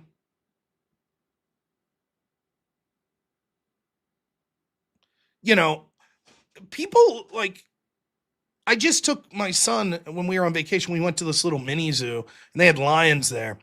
And I'd never, like, I don't know what it is. Every time I've been at the zoo, like the big animals are like never doing shit. They're just like laying there. Like, I don't know, are lions nocturnal? Maybe they are. Every time I've ever seen like a lion or a tiger, it's just kind of like, but there was a male lion and a female. And we walked by and they were just laying there sleeping in the sun. And then all of a sudden we heard this sound. It's like, whoa, whoa, whoa, whoa, whoa. It was like loud. And it was the male lion. And I don't know what the fuck that sound means, but it was like, it had gotten up and it was standing like right at the glass. It was just like doing that. It didn't look particularly pissed off or anything, but I kind of intuited that sound might be like, hey, motherfucker, what are you staring at? I could be wrong, right? But we went back and it walked up real close to us. And I think like when you see an animal like that up close, there's part of you as a man that's like, and I've seen these, polls that people do. I think I could take a grizzly bear. Yeah, you can't. And you can't take a tiger. And you probably can't take a fucking pit bull. You might be able to, but that Rottweiler that I saw, its head was this fucking big, man. And if that thing would have charged me, I'd have been fucked. Like, I remember just seeing that thing and was like, nah, man, if that thing was intent on killing you and it got the jump on you, you'd be in a lot of fucking trouble if you weren't armed.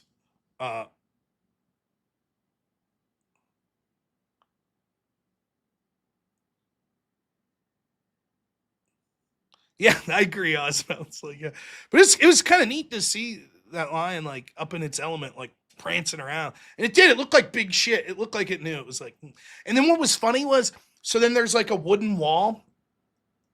And then on the other side of the wall was like a long-eared fox. Now this fox's exhibit is isolated from the tiger, but all that separates them is like a wall, a wooden wall. Imagine being that fox and just hearing that fucking lion every day. Don't you think he's like, motherfucker, what is happening? Could you move me to the other side of the zoo? I'd like a new neighbor. I don't care for the grunting lion over here, Seemed a bit like this is where they put the animals that are misbehaving, like, all right, motherfucker, we're gonna put you next to the lion. See, you like that shit. I don't know. Oh, and then before we get done speaking now, I did promise, last night was TV night with the wife, and we watched a show called Bridgerton. Do you guys know the show Bridgerton? It's chick slop. Does anybody know of this show? Now, right out of the gate, it's woke because the whole premise is it's like 1820s, somewhere in England, I think. But like half the aristocrats and lords and the queen are black. I don't know if it's a BBC show or not. It's on Netflix, I think. That's where we were watching it. It is certainly women porn. That's what it is. It's like Downton Abbey, except with more making out. Right? So it's got the blacks, like it's rewriting history like Hamilton or some shit. Okay, get beyond that. You go ahead and bitch about that all you want. Fine, whatever. Okay. It's just like a soap opera, you know.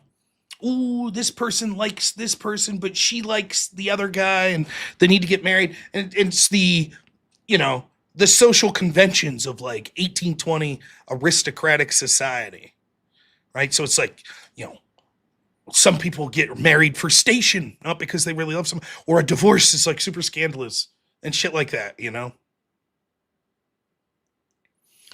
It's not the worst thing I've ever seen. I don't particularly like it. I don't know if it's a Netflix original series or not. Why am I gay? Yeah, that's, you know, it's a fair question here. But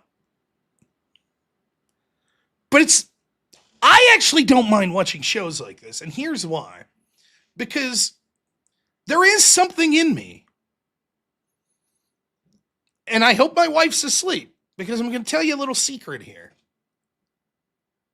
You see, I like slop, and my wife likes slop. And it's different types of slop, right? So I like 1993 WWF all the way through the Attitude Era.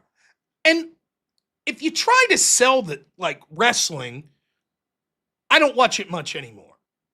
A little bit, but not much. But trying to sell wrestling to a non-wrestling fan, you just sound like a fucking asshole. No matter what.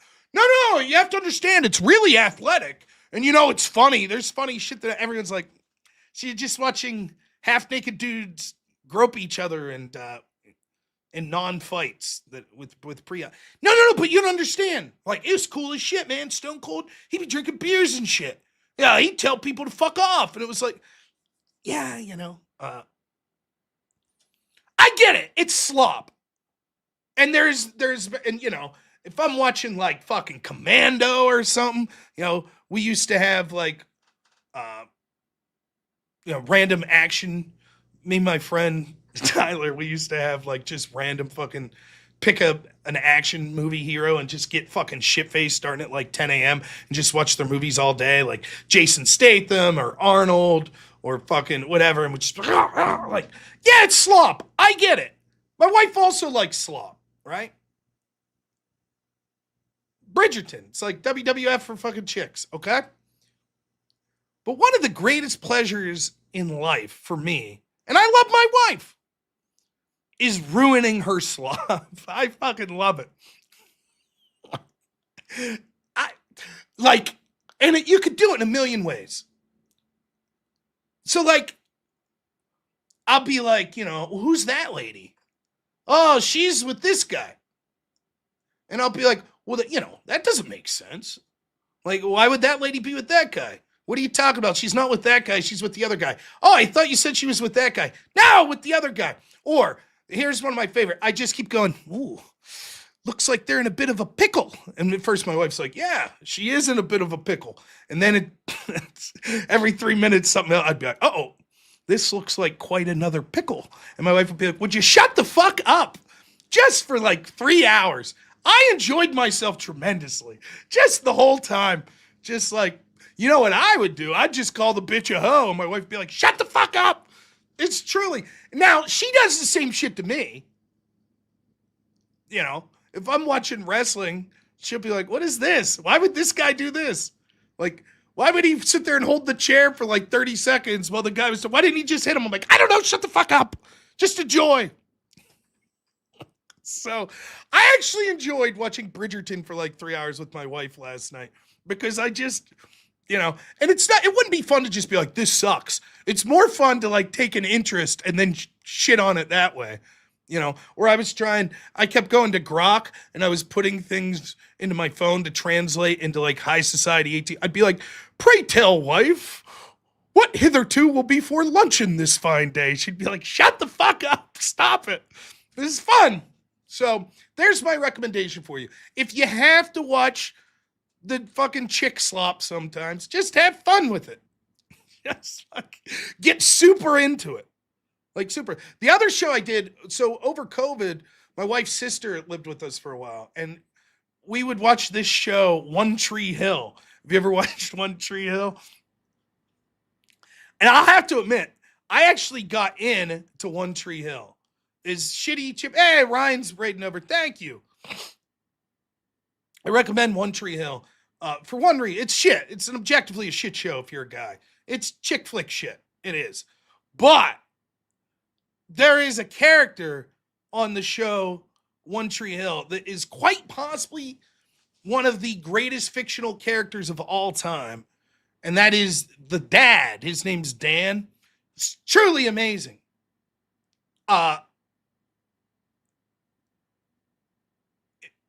Spoiler alerts for the 20-year-old show One Tree Hill. Dan has two sons, but to two different wives, and he likes one and not the other. And the one he doesn't like has a heart condition. So in season 1, he tells him that he hopes he has a heart attack and dies on the mask. He's over the top a villain. One of the most over the top villains you ever see. Just imagine, like, if you were like, imagine a lefty writing like a Trump supporter as a father. And that's what the show is, right? And it's so fucking funny. At one point, there is a clip from the show One Tree Hill where this guy, Dan, needs a heart transplant. I'm not making this up. And they're like rushing the heart like in a cooler on ice. This is supposed to be a serious show, by the way, right? And they're rushing the heart on a cooler on ice. And the nurse trips and falls and the heart flies out right in front of Dan, and a dog eats it. It's actually happened in this show. I shit you not. And it's played off like a real serious event. It's unintentionally one of the funniest fucking things I've ever seen. To this day, if my wife's like being mean to me, I'll be like, you're being a real Dan. What do you think of that? It's amazing. The show sucks. Don't get me wrong. Don't go watch this show thinking it's going to be amazing or something. 95% of the show sucks. But the character of Dan, if you could find a cut that's just him, if someone edits One Tree Hill just for every scene where Dan is in it or Dan's escapades are being mentioned, I would consider giving it a watch. That's only 5% of the show, though. The rest of it sucks. Oh, yeah. See if you can find the heart clip. It's true shit. I'd probably get fucking demonetized for playing it. Let's see.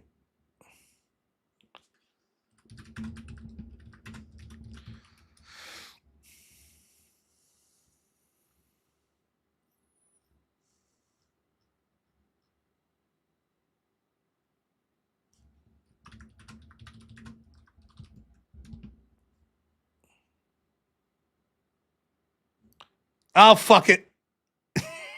We're gonna risk it. Here. Spoiler alert. Here you go. Nurse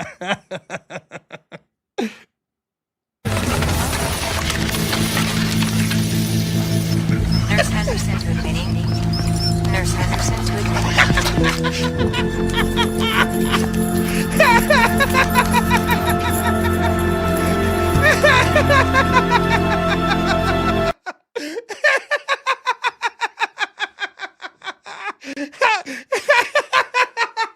What the fuck is going on? Oh, man. It's like COVID, and that show's on my house like 4 hours a day. I'm just like, like getting drunk watching it. Like, get him, Dan, get him. Oh, man. My goodness. Oh, Good shit. Good shit. And it wouldn't be funny if they were playing it as a joke, but they're playing it as serious. This is tremendous. A tremendous character. Dan, I think his name's Dan Scott. Just tremendous. I enjoyed it thoroughly. So the whole point of this is, all I'm trying to say is, sometimes if you have to watch some chick flick, don't get down. You could make your own enjoyment. You could find yourself interested for other reasons. So there you go. Get married, sacrifice, watch the chick flick, and do your little part to ruin it for your wife. That's playing the long game. That's how you do it. Then you get to say, oh, we watched your shit last week. Now I want to watch Conan the Barbarian for the 50th time. Sorry. That's just the way it goes, you know? There's got to be at least one Tree Hill fan in here. At least one, right? Or a Bridgerton fan. Jefferson, 2 months, says, so Dan is every white guy in modern writing. Yes, but he's like the prototypical. He's even more exaggerated than you would think. And then Jefferson for $2 says, we know what Rob's version of The Room is. There you have it. Yes. Watched it for the articles. I had a friend that was like, I don't watch wrestling anymore. I just read about it. As if that wasn't nerdy. See, Gilmore Girls I've never seen. And I've seen Bridgerton, and I've seen One Tree Hill. Let's do it. Time to get in. We're talking about women, but what specifically about black women? Now, let me tell you something that maybe you didn't know right after I read this super chat from the great Zach Gelpy. It's kind of like messing up, doing the laundry so that you never have to do it again. Weaponized incompetence. That's what I call it. Absolutely. It's a great thing. Yeah. Ross Gaming Channel, thanks for the raid, my friend.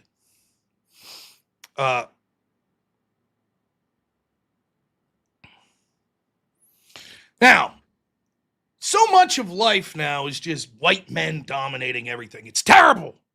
Terrible. And I know what you're thinking. You know what group is silent and doesn't speak up a lot that we need to hear more from, whose voices can barely be heard? Black women. That's who we almost never hear from. Black women. Well, you're in luck. Here at the Normal America Show on Sundays, we like to give powerful black women voices the spotlight.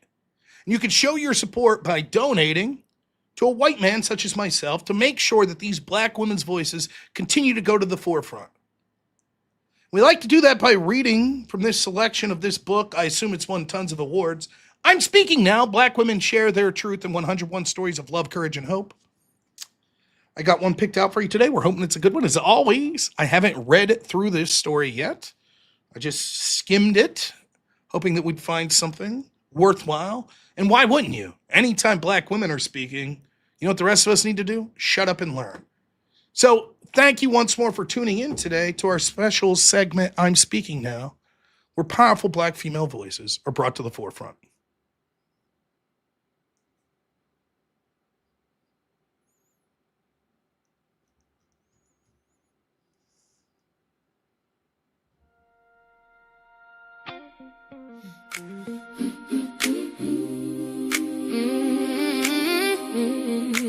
I'm speaking now.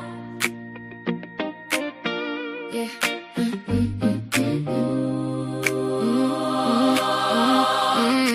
I'm speaking now.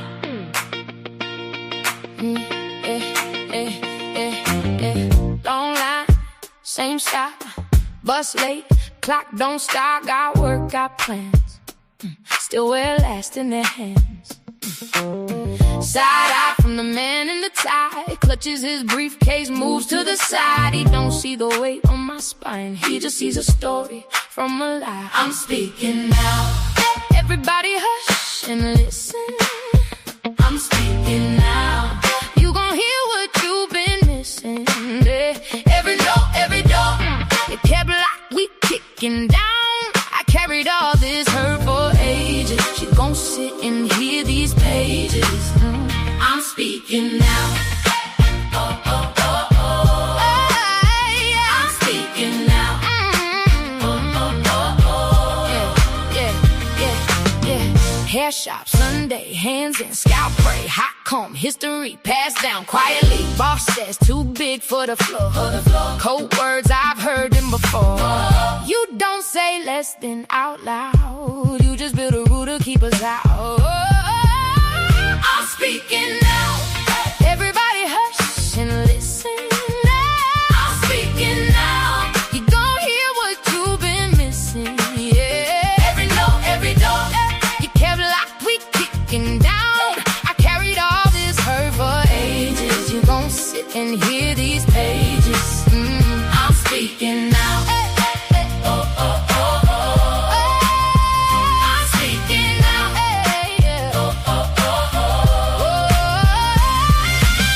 You drew lines in red on our blocks, turned our schools into afterthoughts. Underpay us, then say try harder. Blame the seed while you poison water. You make fear our daily weather, then ask why we carry shelter. From the bus stop to the boardroom, we feel your hand in every room. Every room, every room, every room, every room, every room, every room. Groceries, self-check. Guard eyes on my neck. Lady clutches her purse so tight, as if my hands ain't full of rice. Doctor's office, pain too real. She writes dramatic on the field. You talk the world, we can take more. Then use that myth to close the door. I'm speaking now. Everybody hush and listen. I'm speaking now. You gon' hear what you've been missing. Every door. You kept locked, we kicking down. I carried all this hurt for ages. You gon' sit and hear these pages. I'm speaking now. I'm speaking now. Pass the mic, pass the mic, pass the mic, pass the mic, pass the mic. One by one, we're calling out different names. Same fight, we still here, we still fight. Lean in, hear how truth sounds. Turn it up, don't turn us down. I'm speaking now. I'm speaking now.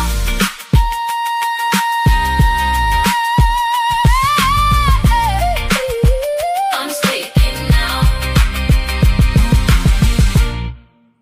Ah, yes.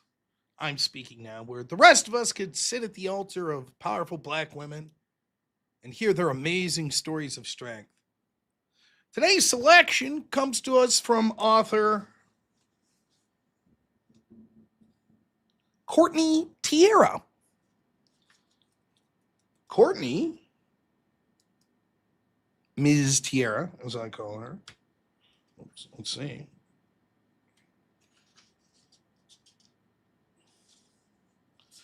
One more page. Is an educator, servant leader, writer, and ice cream connoisseur. Well, a Biden fan, I'm guessing. During the COVID-19 lockdown in 2020, she wrote and published her first children's book, Worthy, a book for kids of all ages. She's an award-winning storyteller, has a ridiculous giggle. And did she mention her adoration of ice cream? Oh, snap. Now, as always, we start off with a quote from a powerful black woman that you know. The quote here, your self-worth is determined by you. You don't have to depend on someone telling you who you are. And that was from well-known scholar and poet Beyonce Knowles. Tonight's selection, chapter 66, Unworthy. The parent who raised me gave me the nickname Ugly.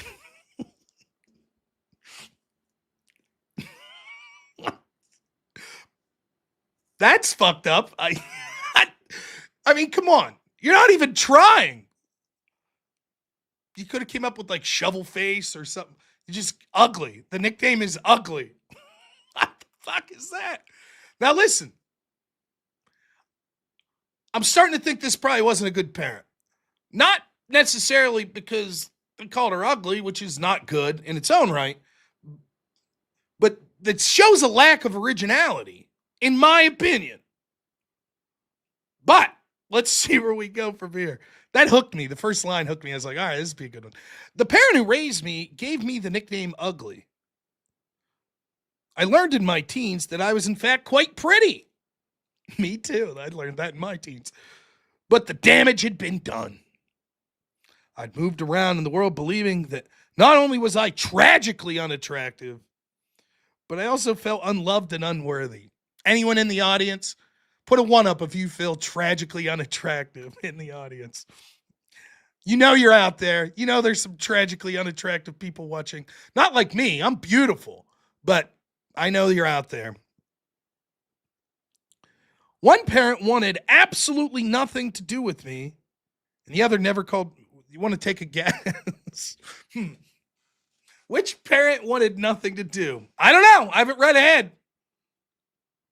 One parent wanted nothing to do. Okay. And the other never called me smart, beautiful, or used any of the other positive words that most parents heap on their children on a regular basis. I'm glad to see there's some tragically unattractive people watching. Tragically unattractive. Once I was old enough for hormones to kick in, I did what anyone in my situation would do. I went searching for love. I became boy crazy. I wonder how many of the dudes that just put that they were tragically unattractive in my chat. Put a 1 in if you went boy crazy as well.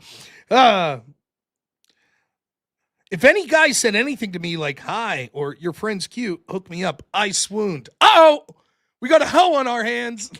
Oh, shit.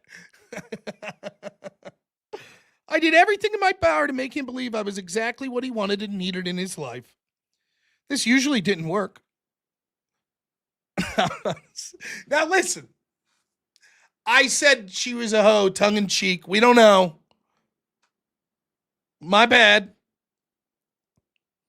So I took it a step further and began to have sex.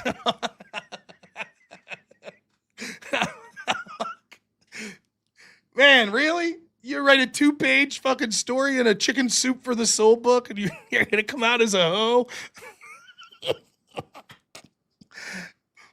My mom called me ugly, so I fucked a bunch of guys. There's my story. Hoping that if I did this, any he, oh, there you are, guys, would have no choice but to love me. My heart was broken many times. How many times are many? I'm not sure if you're aware of this, but one of the consequences of sex is gasp, pregnancy. Really? No. Oh boy. This is in fact what happened to me. I literally sat up in bed one December morning and said to myself, oh my God, I'm pregnant. I just somehow knew. I was a senior in high school and terrified out of my mind. I called the father and well, let me put it this way. The term ghosting was created just for me. No! One of the dudes you were fucking letting pipe you out didn't call you back after you told him you were pregnant? No. Not only did he change his phone number and pager number. Pager? Dating herself a little there, huh? The dude moved! Oh, no. Yeah, that lonely feeling I'd always felt was just multiplied by 1,000,000,000,000. So I hid it. I hid my pregnancy from everyone except a very close friend. I went to doctor's appointments alone. I went to ultrasounds and heard a heartbeat all alone. I had morning, afternoon, and evening sickness every day throughout the entire pregnancy alone. At about 6.5 months, I couldn't hide my belly anymore. Sames. So I told my parent, who immediately scheduled an abortion and took me to the clinic to begin the process, even though I was entirely too far along. This was another reason I chose to hide the pregnancy. I'll defend Our Lady here. At least she's having the kid. Looks like her fucking mom or dad trying to make her have an abortion. Evil fuck! I'm hoping she has the kid. We'll still make fun of her. but I'm hoping she does the right thing here. This is like watching Bridgerton. I'm invested now. Quite the pickle that we're in here, huh? On a bright and sunny August morning, I realized that the feeling of needing to go to the bathroom was, in fact, labor. A friend drove me to the hospital, and my son arrived quickly. 2 days later, I left the hospital in one direction, and my son was carried out the other. So what, she gave the son up? I mean, at least she didn't have an abortion, but this, quite the pickle. You see, I just knew I'd be worthless as a mother. I mean, my parents didn't like me. Boys used me, and the baby's father was absent. How was I, someone with the ink on my high school diploma still wet, going to be a good parent? I decided that adoption would be best thing for my son. During my pregnancy, I secretly went to an adoption agency and found an amazing couple to be the parents for my child. They were worthy, even if I was not. They were smart and fun and gorgeous, and they loved each other. That's the type of household my child deserved. My son is now 20. While I know that adoption is one of the best decisions I ever made in my life, there's also a piece of me that wonders, had I just realized back then what I know now, that maybe things could have been different. Now I know how worthy I am, how worthy I've always been.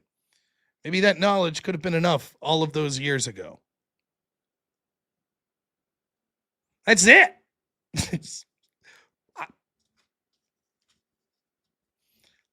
Flabbergasted. She had the baby.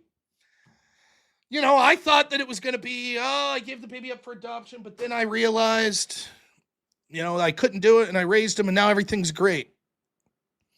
But that's it. There's your little story. Yeah, it wasn't that humorous. It was sad. It was anticlimactic. Some ups and some downs. She was a hoe that decided to start banging a bunch of dudes for validation. Gets pregnant. Pushes back against her parent, I'm assuming mother, telling her to have the abortion. Gives the kid up for adoption. No, I'm not going to do another one. One at a time.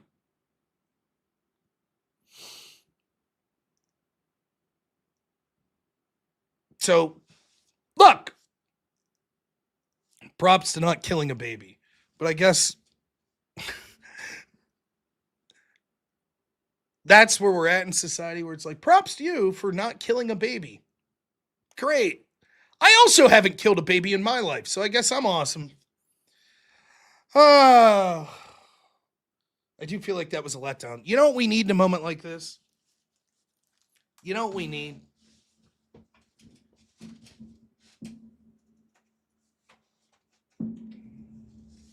You see, here's the problem. When they go low, what do? Not meth, good guess. When they go low, we go high.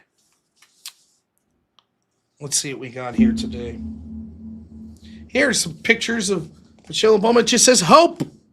Wow. She's giving thumbs up to some white guy. Oh, look at this racist white kid's attacking her. She's a savage. She's fighting back. My goodness. What else do we got? Here. If we want maturity, we have to be mature. If we want a nation that feels hopeful, we have to speak in hopeful terms. We have to model what we want. Yeah. That's a good photo, too. You could barely see her penis in that one. So, good photo. By the way, I don't think Michelle Obama is a man. I'm lying. I'm well aware she uses she, her pronouns. So, well, there you have it. I'm speaking now. The font's not big enough. Well, they need like 64 point font. Yeah. Well, that's it. That's most all. Big Daddy Pod $2 says she's speaking out. well, what the hell is she saying? I don't know. Like, think about that. I imagine how this chicken soup book went was they probably were like, took some sort of like process to take like black female professors and shit. Like, would you like to write a submission? You know, and they probably picked and choosed of the ones we got that met the criteria. So imagine, like, you know, the story I want to tell about being a hoe in high school and having low self-esteem. So I gave my baby up for adoption. Oh, there's some like positive twist at the end. No, I just say, I wonder what would have happened if I didn't. And then I'll put in the about me section, I really like ice cream.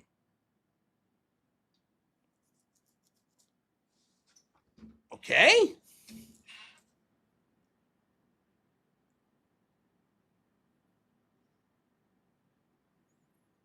I don't know. It seems like an odd thing to just like, fuck it. That's my story. Jefferson, $2 says the climax happened early before the child.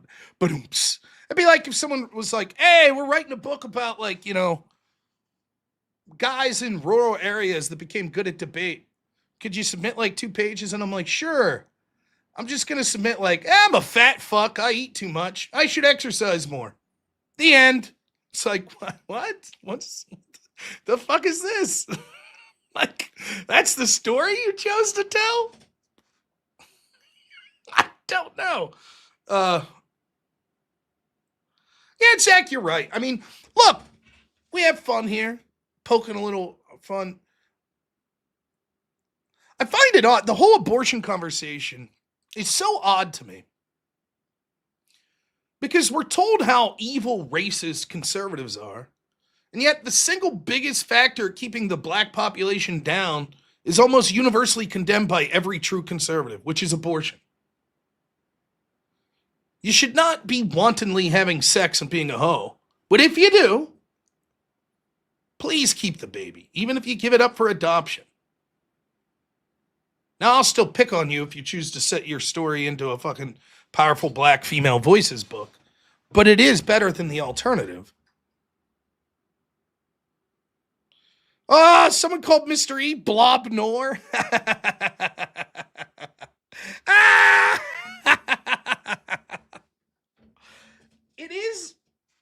It is a bit uncanny how much Mr. E and me look alike. It's a bit weird.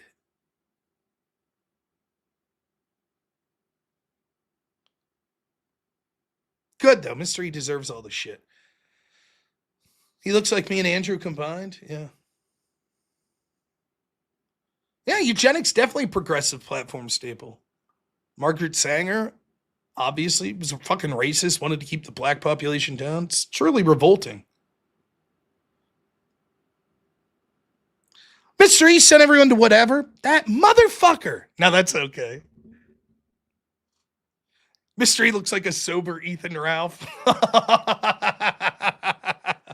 See, I was so hoping the day after my TikTok invasion, where everyone called me fat for 2 hours, that Mr. E was going to get his chance the next night. I would have thoroughly enjoyed to sit there for 2 hours and watch the roast of Mr. E. I would have.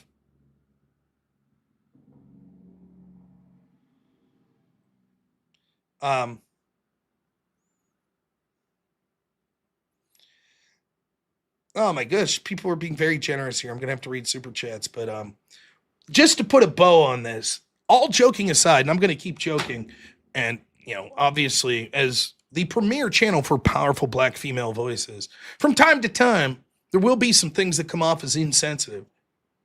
But surely, from the bottom of my heart, if there's one piece of advice that I could give someone that I'd be comfortable saying, please, please, please, please, please, if you're a man, never, ever, ever recommend an abortion and fight for the rights of that baby. And if you're a woman, please never have one. Regardless of all the propaganda you hear, there are other options. It is truly an evil and vile act, as heinous as one could imagine.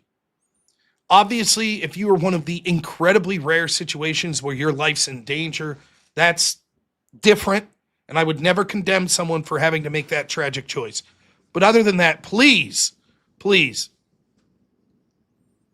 There are groups out there that will help you. Even if you have to give your kid up for adoption, that is a far superior option. So, all right, let's read some super chats. Then I got to do stupid ass whip songs. Jefferson, $2 says apparently Trojans also changed their pager number. It's funny. Our good friend Jungle says, hi. Hello, Jungle. How are you doing, man? It was great hanging out with you and your dad and your lovely wife down there, as always. Always great. Even if your wife correctly mocked me for having no rhythm, because I am one of the worst dancers that have ever existed. The great Daniel Graves, $20 says, sorry for getting here late on Sundays. I watch House of Dragons with my dad until around this time. Here's my tags for the whips. Thank you, man. No one ever feel, I know this isn't exactly what you're saying here, but I actually had people come up to me at debate cons like, hey, I'm so sorry I haven't been donating lately. Look, I already feel weird enough asking for super chats and stuff. Never, ever, ever, ever feel that it's like I feel anyone owes me anything on this platform. Like I've said this a million times, this is my job now. This is my primary source of income.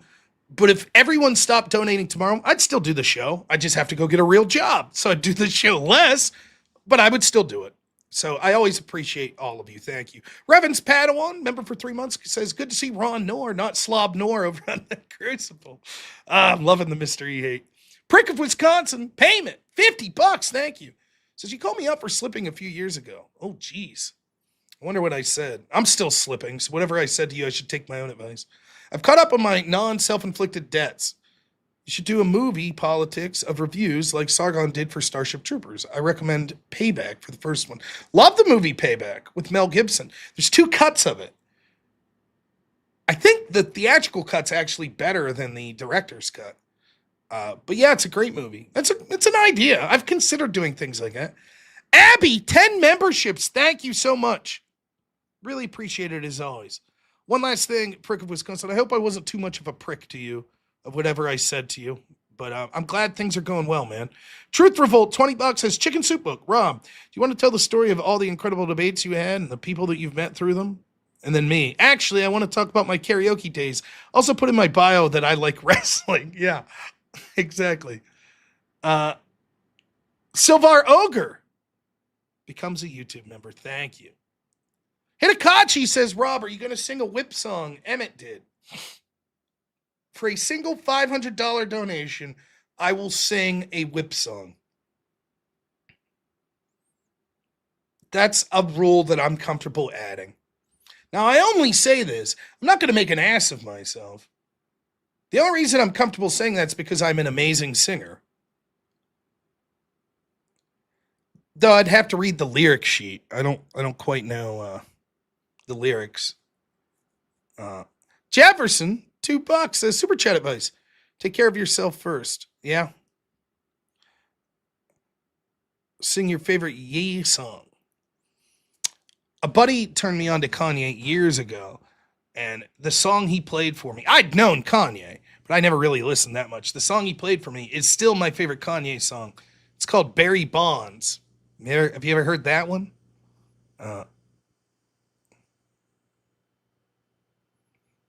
Oh, see, Chris Lestrange is on it. I saw your message, by the way. I should have hopped on Friday, but I had so much going on. I hope all's well, Chris. I recommend looking that one up. Kanye, if you like Barry Bonds.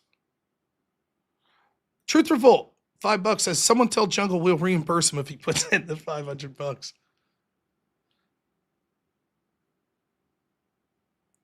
Thank you, Pseudo Master Chef. Appreciate that, man. I saw this video on, there you go. There's the gifted membership. Thank you. I saw this video on X. You see these little like compilation videos, and it was people talking about celebrities, and then the celebrities are like behind them. And the one was Kanye, and it was this like little white kid. He looked like he was 11. It's like, oh, I love Kanye so much. He turns around and jumps in Kanye's arms. And I just thought, I'm assuming this was before Kanye's hit song last year. I don't know. David Moore, $20 says, you and Jake can sing Islands in the Stream. Dun, dun, dun, dun, dun, dun, dun, dun, dun. Jake will have to be Dolly. Who was it? Kenny Rogers? I could do Kenny Rogers as long as Jake does Dolly Parton. Yeah, Islands in the Stream's a great song. And then they fucking changed it into Ghetto Superstar. Pa! Whoever sang that fucking tragic song. Yeah, Kenny and Dolly, that's a crew, man. Dolly Parton, in my opinion, underrated. Several songs she did that then went on, other people did versions of them that became more popular. I still prefer her version of I'll Always Love You to Whitney's. I always thought it was ironic, that line in that Whitney song. No matter what they take from me, they'll never take my dignity. I'm actually a terrible singer. It was crack that took her dignity. It wasn't they, it was crack. So technically, she was right. They didn't take her dignity. Crack did. But what a terrible thing, right? And Whitney, at one point, Whitney was like beautiful, like this angelic voice, just seemed like larger than life. And then see her go out as a crackhead. Kind of shitty, right? That's no good. No good. Yeah. Whitney was an incredible voice, man. And then she got cracked out. I don't know. Oh, where are we at? Eagle 1, $5 says, cheers to you in the chat. Keep up the good fight. Thank you. Plan on it. Truth for Volt TV clipping me. Thank you for the $2. I got clipped. Yeah. My dancing sucks. My singing sucks.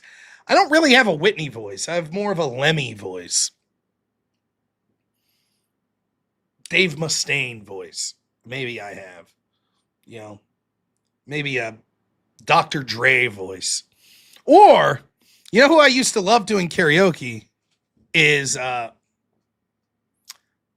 shit. Why am I drawing a blank right now? Tom Waits. I do a little Tom Waits.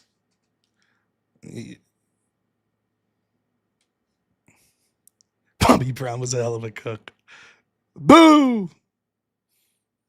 Oh, happy birthday, Prick of Wisconsin. Let me guess. 33 years old. Am I right? You're turning 33. Tom Waits is a good actor. Yeah, the Piano's Been Drinking, one of my favorites.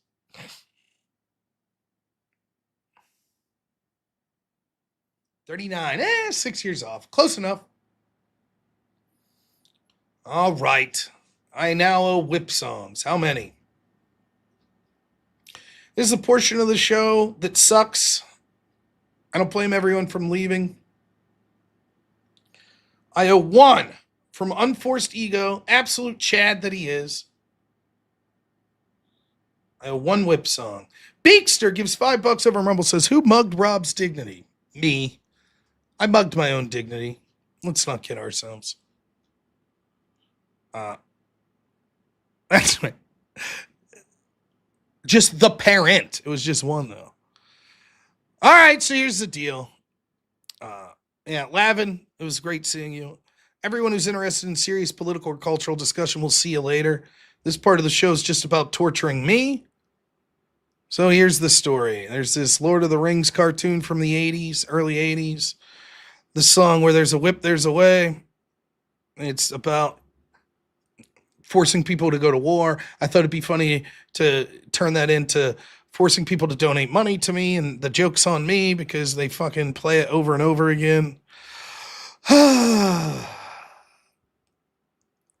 there's a bunch of versions of it. So for every $100 donation, we'll play 1 song. We'll spin this wheel and play a song. $150, you choose the song that you want to play. $200, you could pick your own version and create it. Yes, Silvar, I also am against the whip wheel, but I'm for Rob supporting his family. This is why I try to put it at the end of the show. We want 2 hours, 40 minutes of a real show. Now we'll do stupid bullshit at the end. I agree. This is my compromise. I'm trying to make money while at the same time, I don't want to shit up the first 2 hours of my show. So I must always try to do at least 2 hours of a real show. Oh, it's 100. We fucking, yeah. Also, commutatively, anytime we get over an even $100 mark from here on out in the show, so 600 would be another whip song. So if you donate $91, that would be a whip song. If you donate 100, it would be 2. One for the $100, one for getting over the 600. I only owe one tonight, which is merciful. Let's see if we can get it done.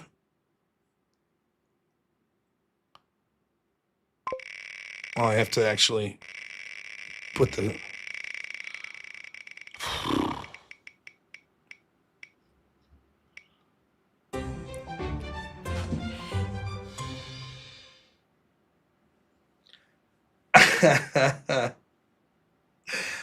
Okay, I owe the dreidel whip song. Beekster donates $150 over on Rumble. Says, can we start off with the only correct whip song, which is Disney? And then Hitakachi donates $500 and says, Beekster would be disappointed if you backed out. So I suppose I will be singing a whip song as well. Let's play the dreidel one first, and then we'll get to the Disney and then sing. What a bunch of... Hitakachi, what an absolute legend. $500. Now, no one said I have to sing good, right? Because you'll all be disappointed.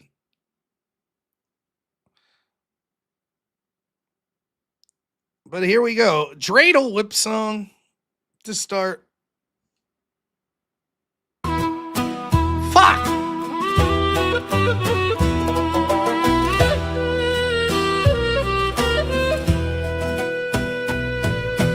Where there's a whip, there's a way. Hey! Where there's a whip, there's a way.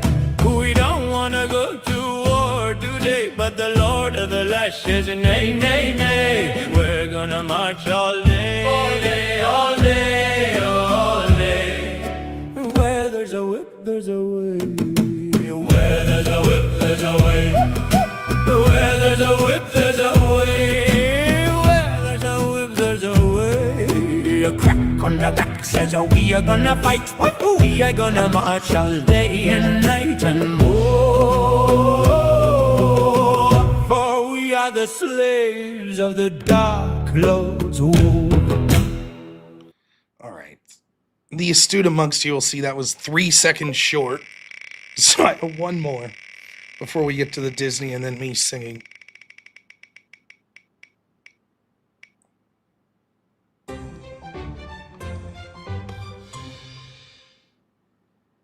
Why does this keep...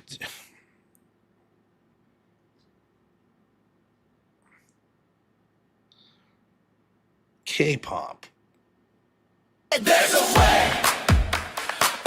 Is this the one you guys want me to sing? 채찍이는 곳에는 방법이 있습니다. 채찍이는 곳에는 방법이 있습니다. 채찍이는 곳에는 방법이 있습니다. 우리는 오늘 전쟁에 나가고 싶지 않지만 채찍질의 구주는 아니 우리는 하루 종일 We're gonna march all day. all day, all day. 하루 종일 행진할 거야 채찍.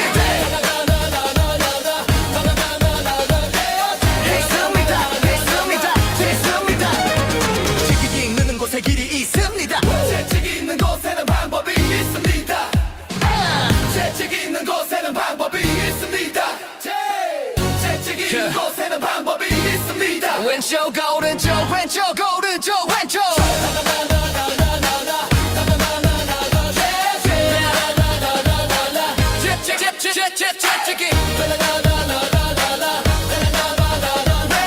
나비는 곳에는 방법이 있으면 우리가 싸울 거라고 하더군요.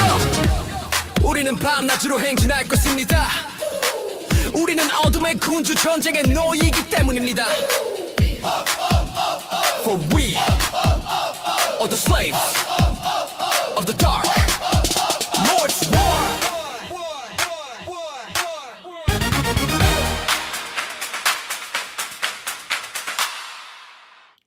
Quick detour here as I'm stalling. I found out last week, my parents came with me for 3 days at this camp I was at. My mom's favorite band in the world is actually a K-pop band. Now, I forget the name, but she claims it's like one of the most famous bands in the world. Does anyone have a clue of what they would be called?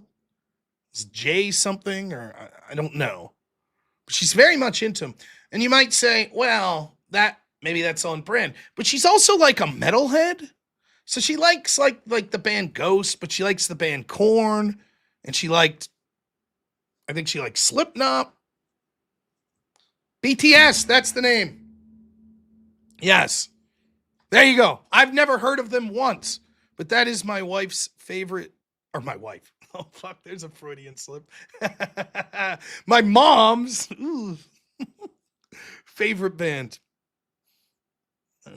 It's not my wife's favorite band. Yeah, whoops. No good. Anyways, play a stupid ass Disney song. Maybe. Yeah.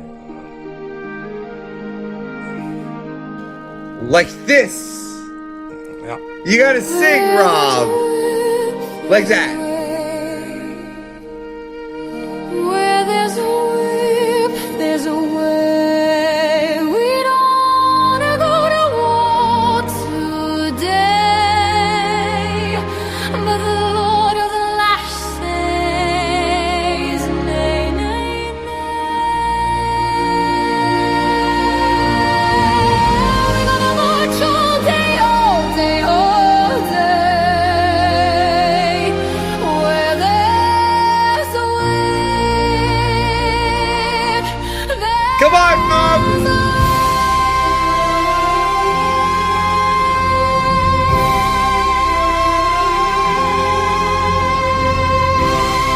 where there's a whip, there's a way.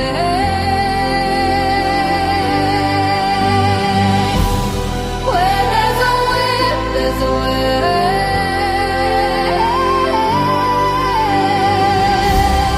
Where there's a whip, Left, right, left, right, left. there's a whip, left, right. A crack on the back says we're gonna fight. We're gonna march all day and night and more. For You know how to end this, right, Rob? we You know how to end it, right, Rob? Give us the spirit fingers. Rob, throw up them spirit fingers. Come on, Rob.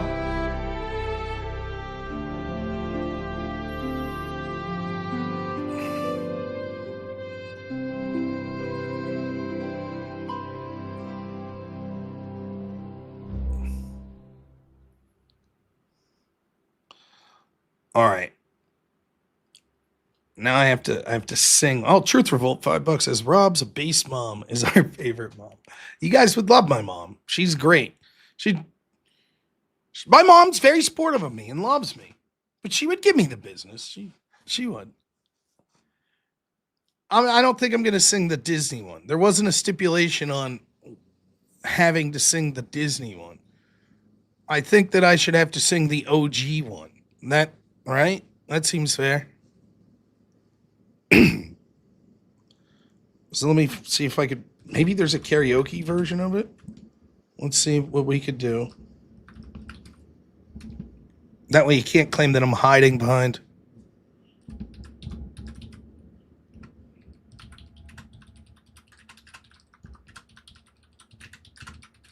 I can't imagine that they're. Holy shit.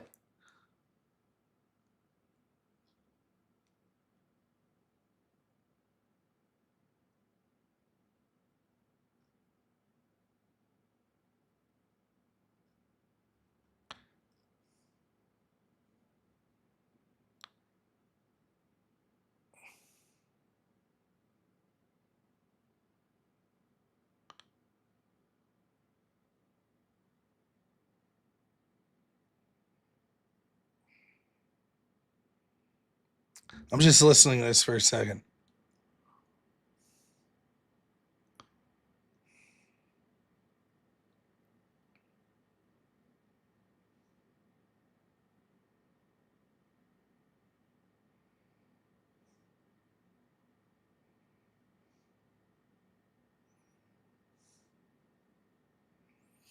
This version's 4 fucking minutes. How is that possible?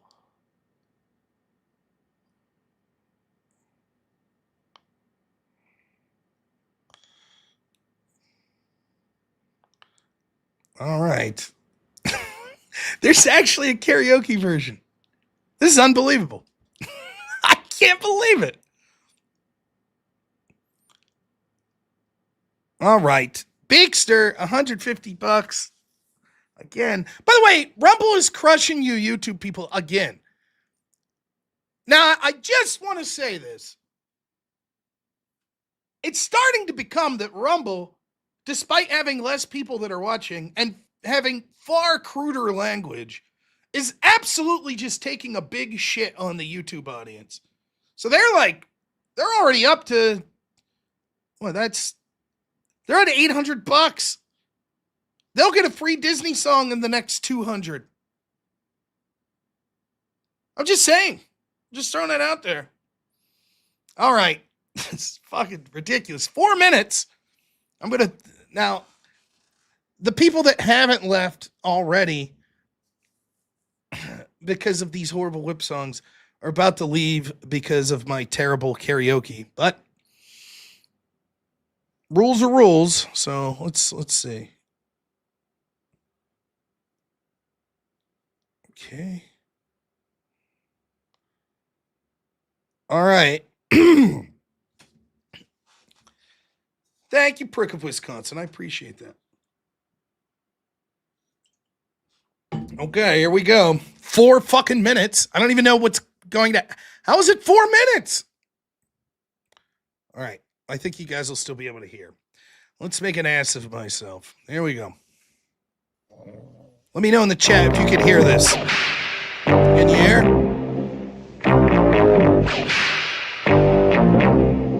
Where there's a whip, there's a way. Where there's a whip, there's a way. Where there's a whip. We don't want to go to war today, but the Lord of the Lash says, nay, nay, nay. We're gonna march all day, all day, all day. Where there's a whip, there's a way. Where there's a whip, there's a way. Where there's a whip, there's a way. Where there's a whip. Left, right, left, right, left. Where there's a whip, there's a way. The crack on the back says, we're gonna fight. We're gonna march all day and night and more. We are the slaves of the dark lords. Left, right, left. There's a whip. This sucks. There's a way. Where there's a whip. There's a way. Where there's a whip. We don't want to go to war today, but the Lord of the Lash says, nay, nay, nay. We're gonna march all day, all day, all day. Where there's a whip, there's a way. Oh, now we have an instrumental.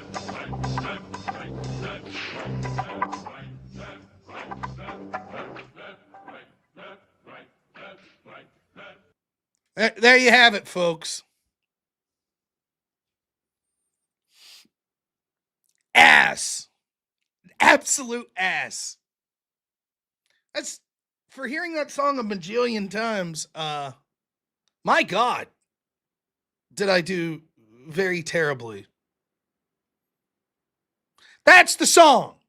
It's 4 minutes. The rest of it's just bullshittery. That's the song, the exact version that I have. It was amazing. Yeah. Motherfuckers. I didn't think someone would actually donate $500, if I'm honest.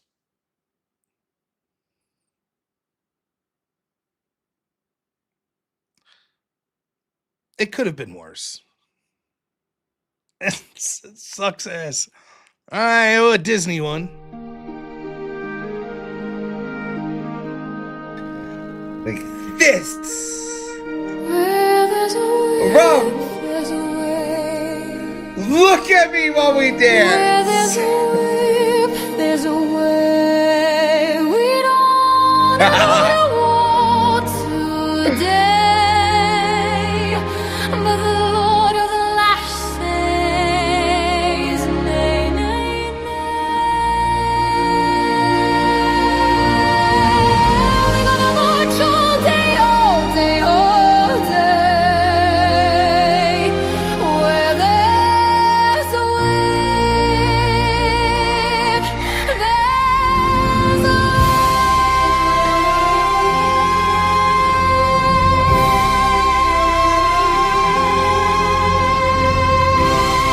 where there's a way, there's a way.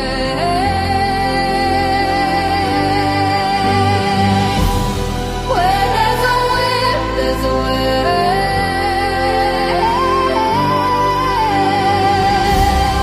Where there's a way, Left, right, left, right, left.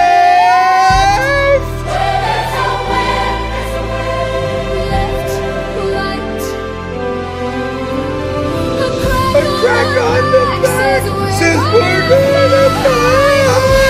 March all day and night and more, for we are the slaves of You know how to end it, Rob? Lord. So spirit fingers, Rob. Come on, Rob.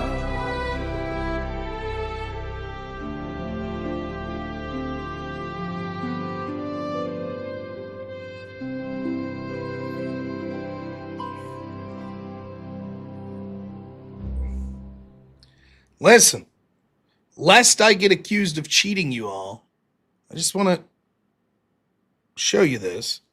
Look. Here, in fact. We're 2 minutes, 25 seconds.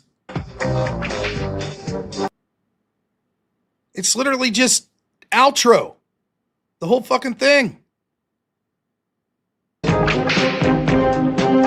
That's it. So I was done singing. I sang the version that I had. Dartho Moss, $20, says, what is happening? A colony of cats just showed up in my backyard and are screeching in protest. I can hear my neighbor's dog howling inside the house. I'm not a bad singer on certain songs. Jason Malgren, $20, has arrived late and rewound the stream to learn from Ugly so I could check my whip privilege. Now I'm caught up. Well, about time. I didn't record it. I'm not putting it on the wheel. Someone will have to pay $200 and they'll have to record it themselves. And then I'll put it on the wheel.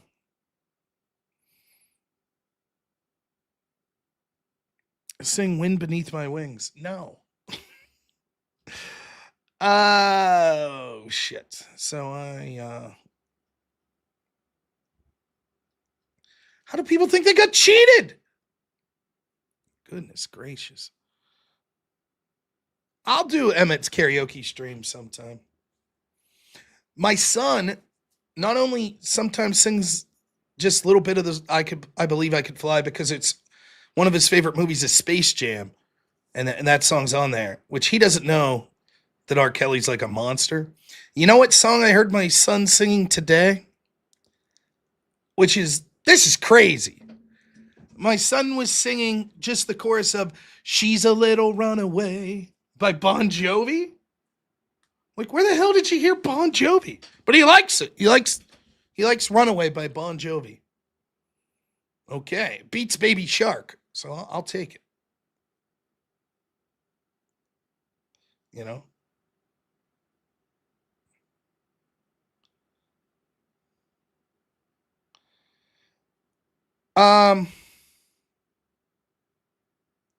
Holy shit. What the fuck is this? Glicks, $200 over on Rumble. wants an Elmo death metal whip song.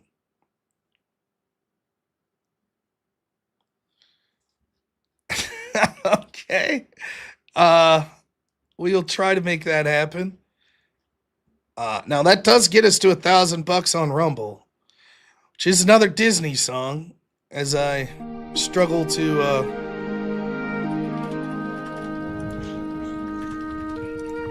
like this, Rob. Like this. Where there's a whip, there's a way. We don't wanna go to war today, but the Lord of the Lash says, nay, nay, nay. We're gonna march all day, all day, all day. Where there's a whip,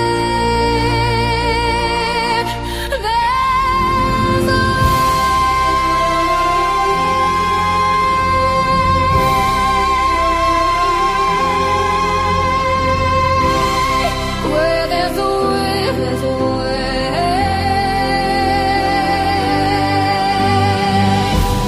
Where there's a whip, there's a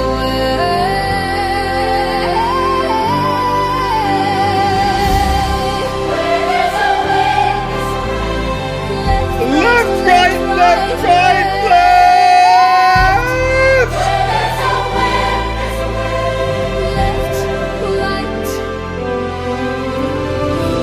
A crack on the back says we're gonna fight.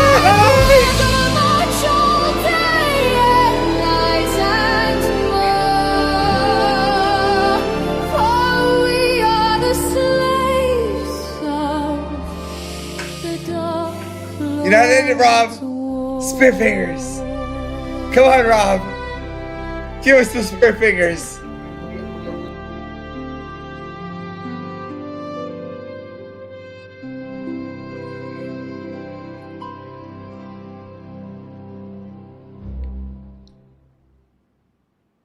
Pix Paradox, $50 says, I heard a whip. Thank you, man. That'll be another one.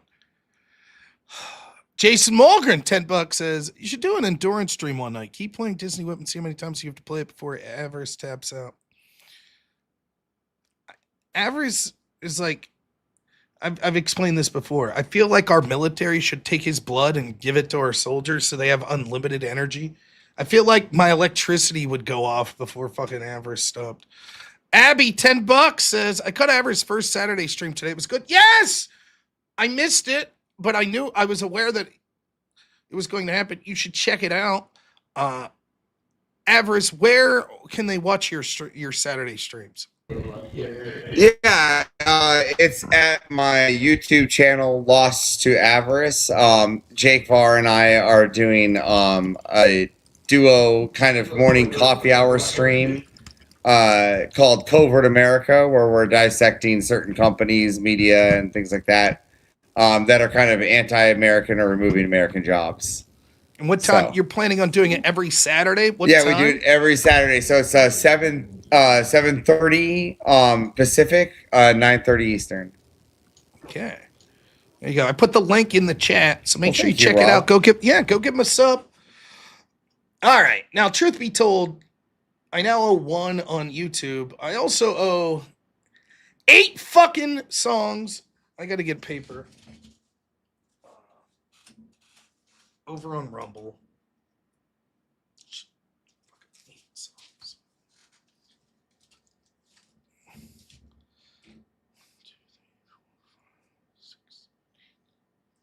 Okay. I remember Death Clock. I love that show. All right, here we go for Glicks. Here's what what my band came up with.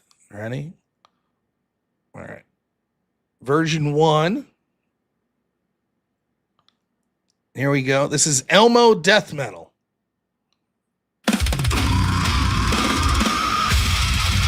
I'm imagining the vocals will not be good.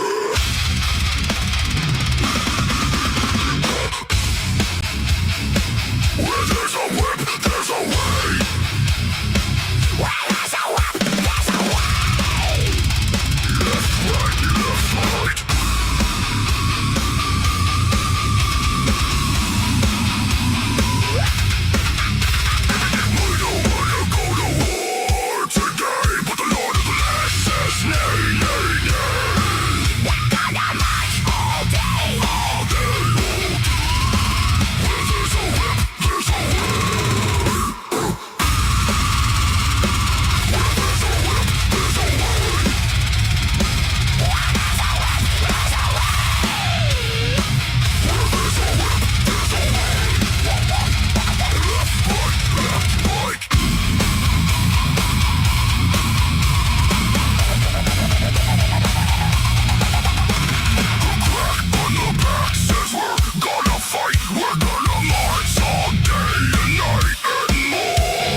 listen, everybody, I'm telling you, when it comes to character voices, it has a lot of trouble.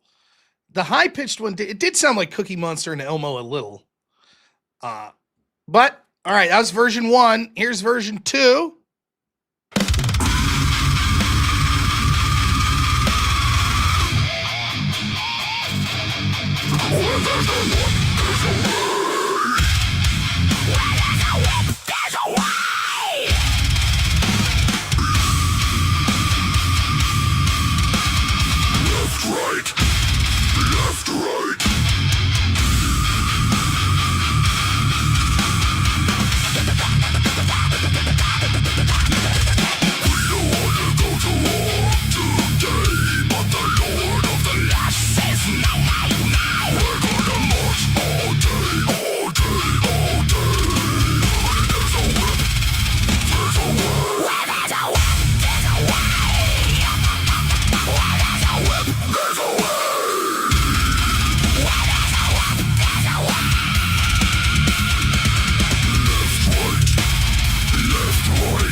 Lord's War. What the fuck was? Oh, sorry. There you go. Now listen, I did put in Elmo's voice. That's all right. Clicks. Version 1 or version 2? I think it's going to be version 2. Is my guess. But we'll leave Glicks choose.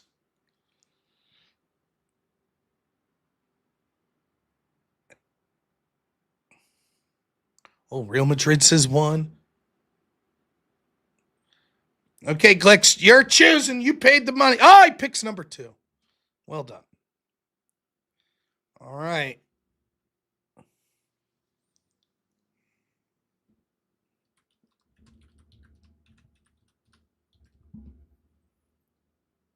Put it on the list. There we go. All right. Real Madrid says, fuck me. All right. I owe like 8. Start fucking moving.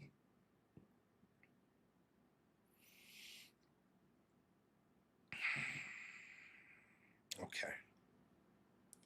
Where am I at?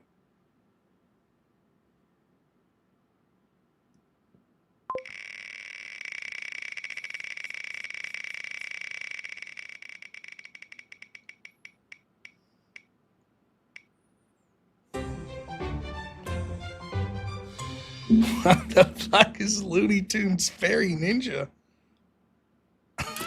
When did this happen? Okay.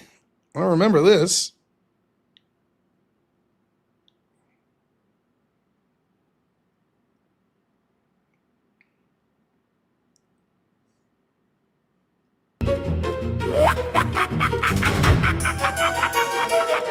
Where there's a whip, there's a way. Where there's a whip, there's a way. Left, right, left, right. We don't wanna go to war today, but the Lord of the Lash says nay, nay, nay. We're gonna march all day, all day, all day. Where there's a whip, there's a way. Where there's a whip, there's a way. Where there's a whip, there's a way. Where there's a whip, there's a way. Where there's a whip, there's a way. Left, right. Ah, crack on the back says we're gonna fight. We're gonna march all day and night and more. For we are the slaves of the Dark Lord's war.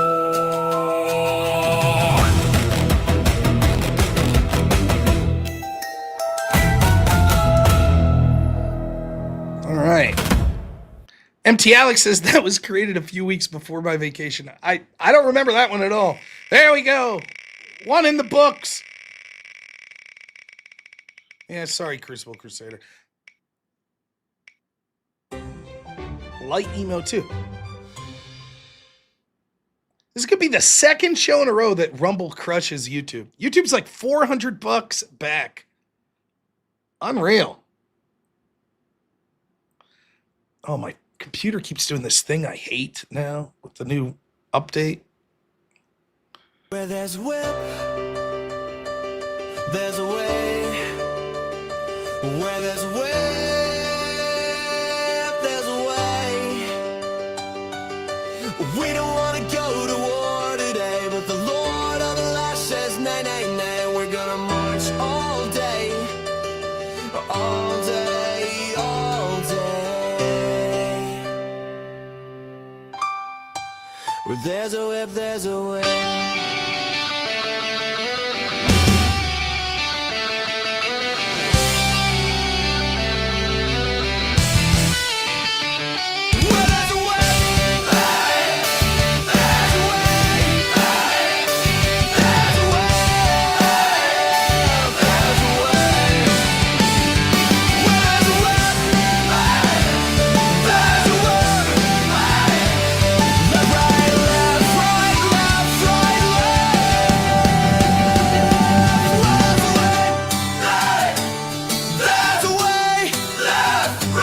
Crack on the back says we're gonna fight.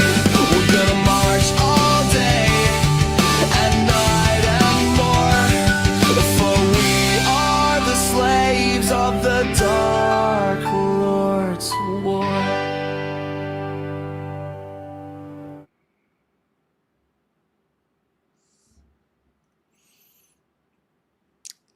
Beautiful. Absolutely beautiful. Amazing.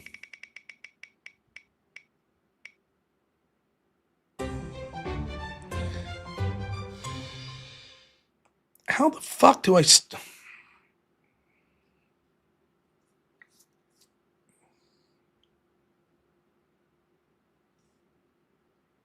There's a way. Where there's a whip, there's a way. We don't want to go to war today, but the Lord of the Lash says, nay, nay, nay. We're going to march all day. All day, all day. Where there's a whip, there's a way. Where there's a whip, there's a way. Where there's a whip, there's a way. Where there's a whip, there's a way. Left, right, left, right, left. Where there's a whip, there's a way. Left, right.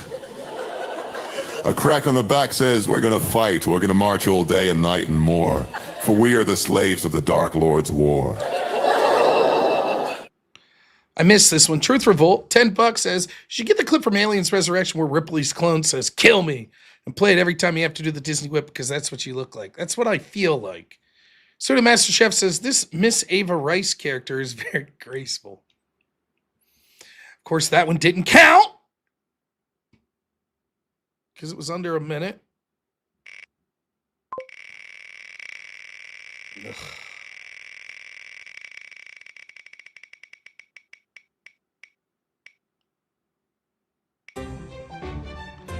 Of course, now we get a long one.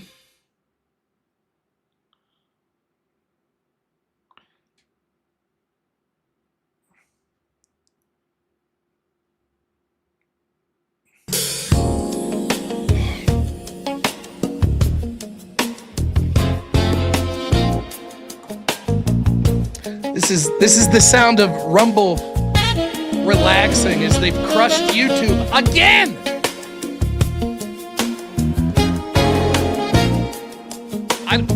I don't know. Maybe tomorrow? Well, there's a whip.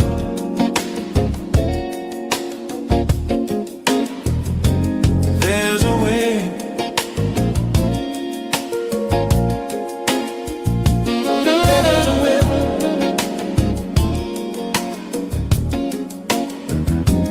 There's a way.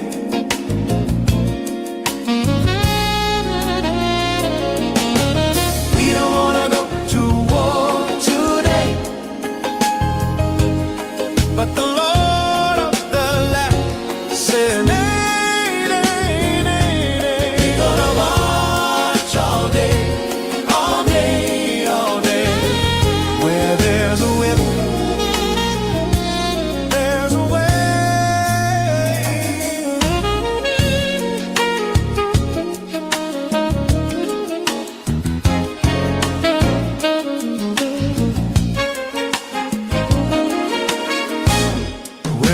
whip.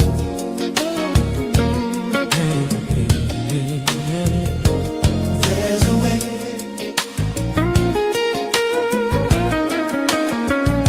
Where there's a whip.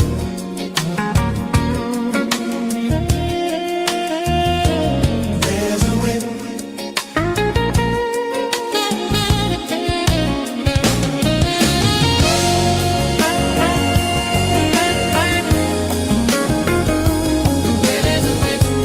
Left, right.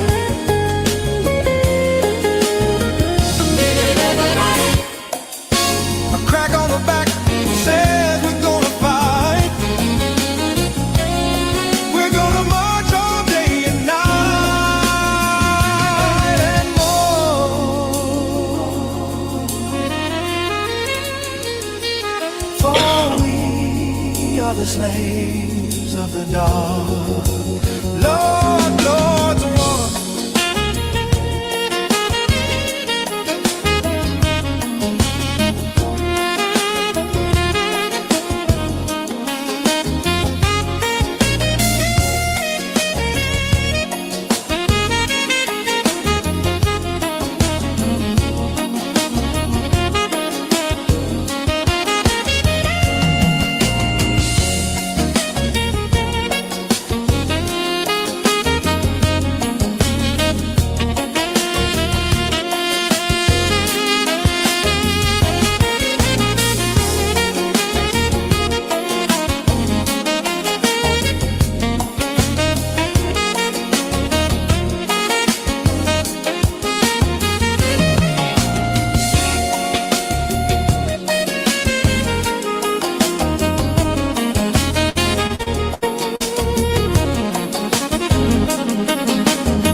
It's a long ass song.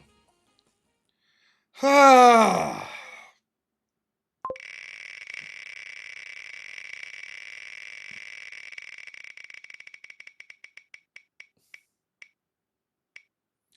Not true. Oh, reggae. Nice.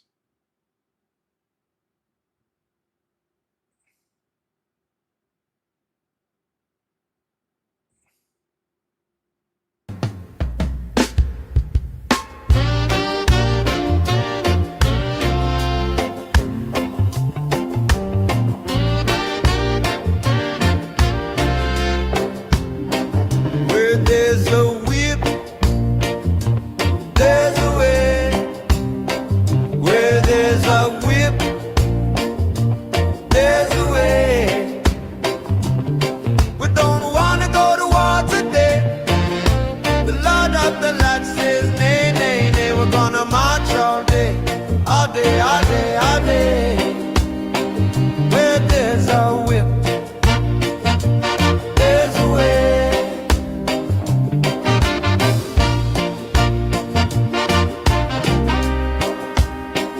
Where there's a whip, there's a way. Where there's a whip, there's a way. Where there's a whip, left, right, left, right, left, right, that's the way. Where there's a whip, left, right. A crack on the back says we are gonna fight. We're gonna march all day and night and more. For we are the slaves of the dark Lord's war.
Ah. Who would have thought the night would have ended like this, right? Am I right? Who would have thought?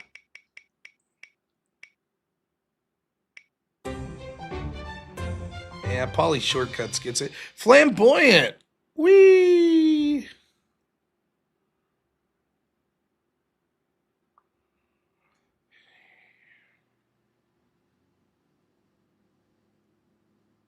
There's a whip, there's a way. Where there's a whip, there's a way. We don't want to go to war today, but the Lord of the Lash says nay, nay, nay. We're gonna march all day, all day, all day. Where there's a whip, there's a way.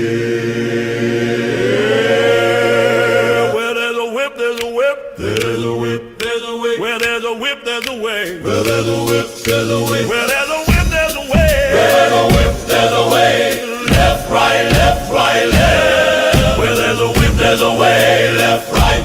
A crack on the back says we're gonna fight. We're gonna march all day and night and more. For we are the slaves of the Dark Lord's war.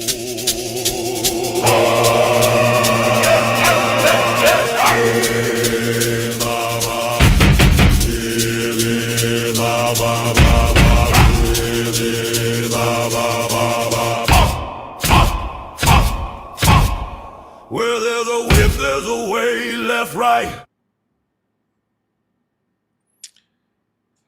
I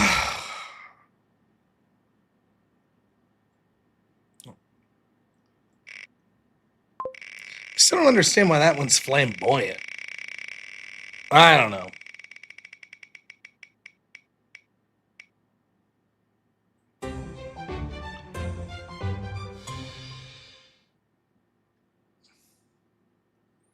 Congolese.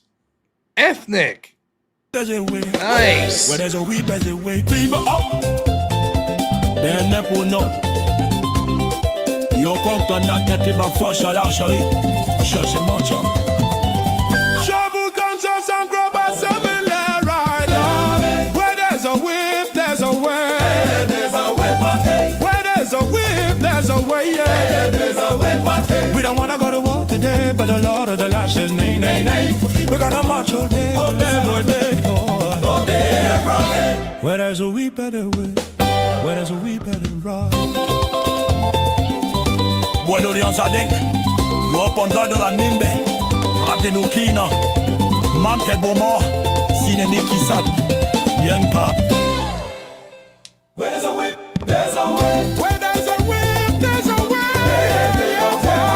Where there's a whip, there's a way. There's a whip, right?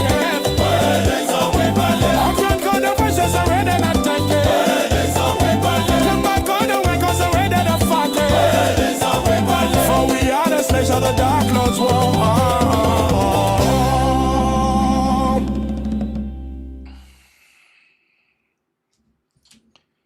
Two more.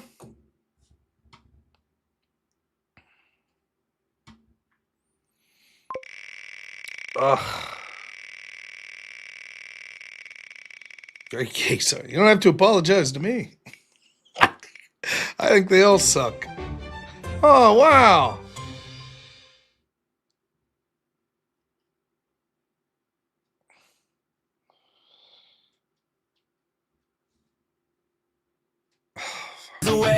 Where there's a whip, there's a way. We don't wanna go to war today, but the Lord of the Lash says nay, nay, nay. We're gonna march all day, all day, all day. Where there's a whip, there's a way. Where there's a whip, there's a whip. Where there's a whip, there's a way. Where there's a whip, there's a way. Left, right, left, right. Where there's a whip, there's a way. Left, right.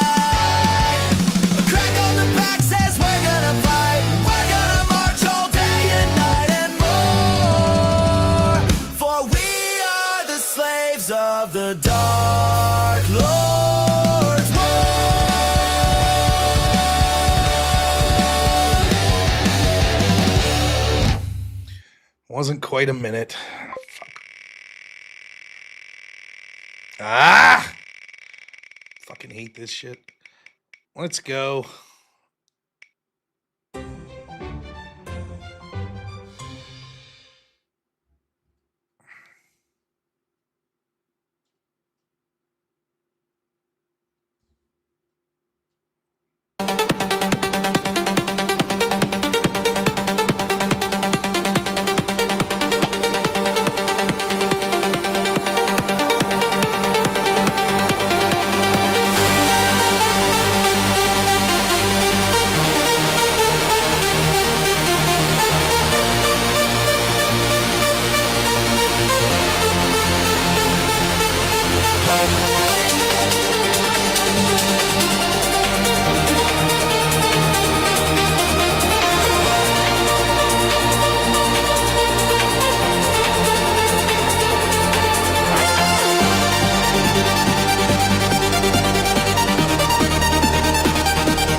Last one.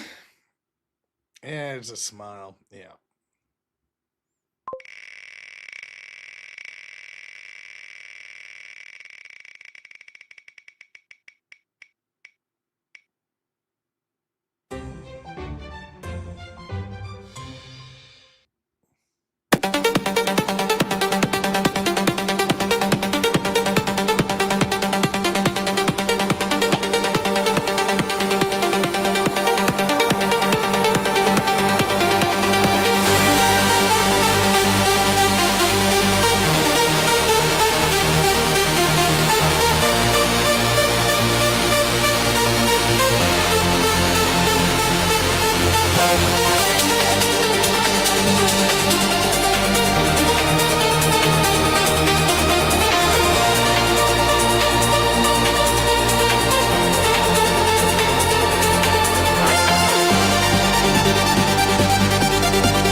I think that's it for the night.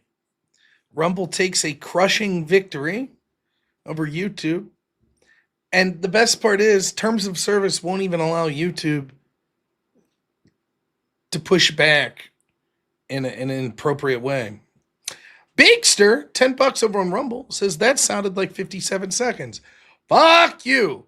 The only positive of the whole thing, other than me getting money, is that it played the same shitty song twice in a row. Hopefully to all of your bemusement. That was fun. So I'm happy to go out on that high note. The same shitty song played twice. I'll take it.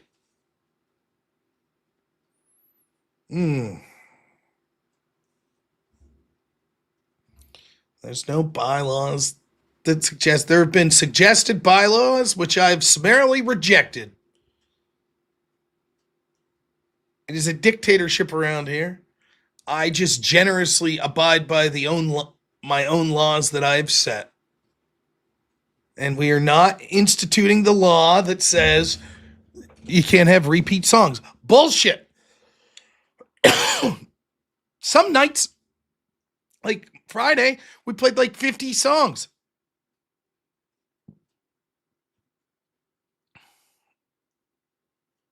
Yeah, bemusement. I love the word bemusement. It was a dream of mine when I was like 20 to create the world's first bemusement park, where it was just super unfun for everyone. You just rode little dicky rides that you had to wait in line for no reason for like 3 hours, and it was just the worst. With like really surly attendants, like, all right, get in the fucking cart, come on. And you walked out and you were like, I'm bemused. That was the point. You came to a bemusement park. Yeah, the line's the ride. Yeah, you just... It's not like overly shitty. It's not like an angry park. It's just bemusement. You're like, it sucked. You know?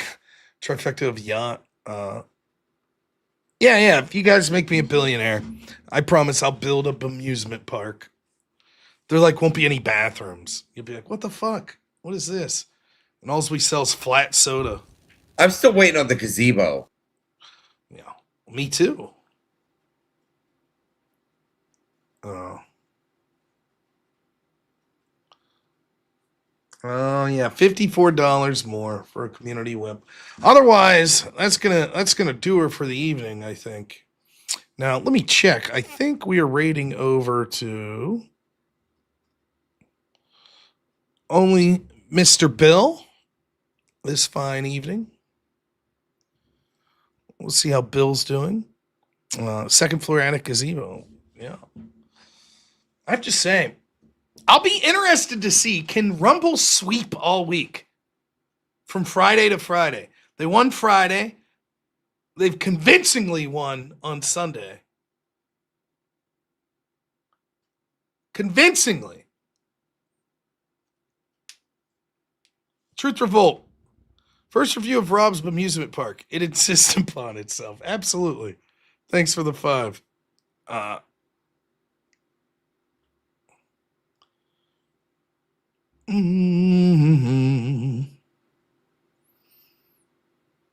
I don't think Rumble. They're at least a 2-night stand.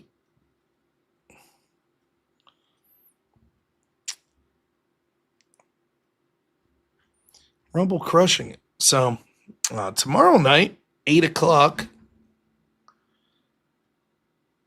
we have Law and Order. There's a lot to talk about. Fauci, will his pardons hold up? Can he be charged with contempt? We shall see. Other legal issues to discuss. And other things to bemuse y'all. And then we'll do our regular show afterwards. Till about midnight at least. And then let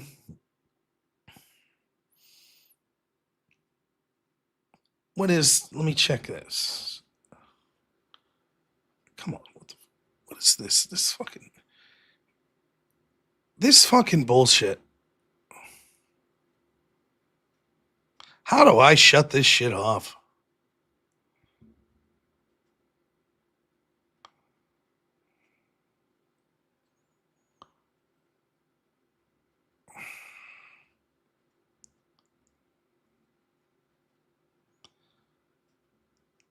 My computer is all fucked. It's infuriating me. All right, let me show you what it's doing. Maybe.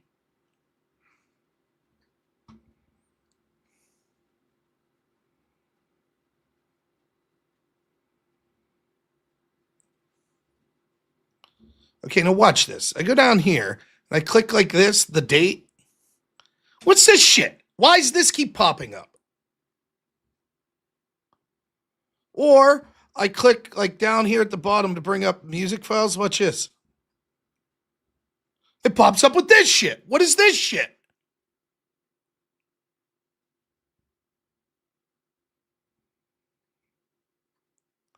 It's infuriating. I don't know why. It did like an update the other day. And now it does this shit all the time. I don't know what the fuck's happening. It infuriates me. Used to just be when I bring up a separate Tech tab. issue, you need to give me a call. I'll get to it later this week. I'm going to AI it. It's not spam. It looked weird to you all because it was... The point I was trying to bring up is that it keeps bringing up like a fucking... I don't know. I don't know.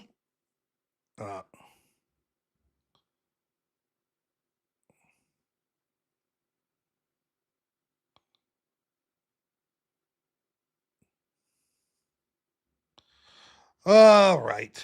Well, Linux. My goodness. I wouldn't even know where to begin. So, all right. So, tomorrow night show will be good. I was trying to look it up. I can't click my fucking date app at the bottom there, apparently, because it's going to fuck with me. So,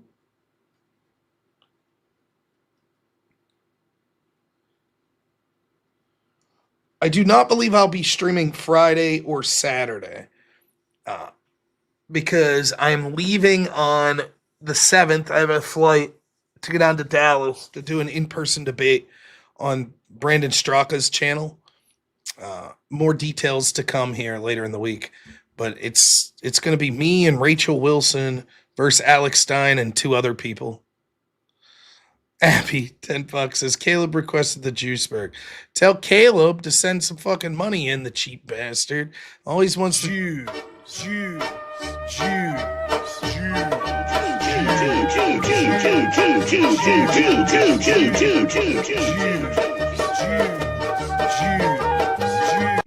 Now I'm good. Now I'm speaking the truth. Cheap bastards. Yeah, Alex Stein got kicked out of DebateCon. It sounded like a misunderstanding to me, but I don't know. I haven't heard his side. He was kicked out. This is what I heard from the people that were working at DebateCon. There was a debate going on. Alex was there doing some recording with Sean Kelly or something and tried to just walk into the debate. The person at the desk was like, "Excuse me, sir, you have to have a ticket to go in. We have these bracelets you have to put on so that security knows that you're allowed to be in there." And the person at the desk was holding their toddler and was about to say, "Let me go in and talk to James and see if we can get you a free ticket." And Alex crashed out and was like, "F you, you're a insert slur. I've done debates with Modern Day Debate. I can't believe they treat me like this. I'm going to war with you all." And the person at the front desk told me I was just following what I was told. Everyone needs a bracelet because security's checking. I probably could have got him a free one. It's not my event. I'm just here helping James. It was the middle of a debate. I was trying to get in there, find someone to hold my toddler while I could sneak in, go up to James while he was moderating. Alex crashed out before that occurred. Now, maybe Alex's version is different, but to be honest, that could be believable. So I don't know. Tisha Bromley, I'm so sorry I missed this one, for $10 says, "Smile, we love you." Thank you. I'm smiling now. The whip songs are done. I'm getting attacked by Iran.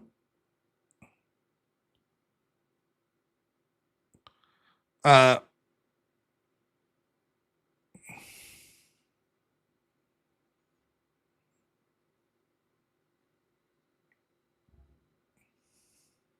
problem, Tisha. I'm sorry about that. I try not to miss any. All right. Anyways, that's the show for tonight, unless anyone wants to donate any more. Thank you to Avarice, to my editor, Black Elk. Thank you so much to all of my great moderators. Thank you, everyone who incredibly donated tonight. Sorry about my shitty singing voice. What can you do? I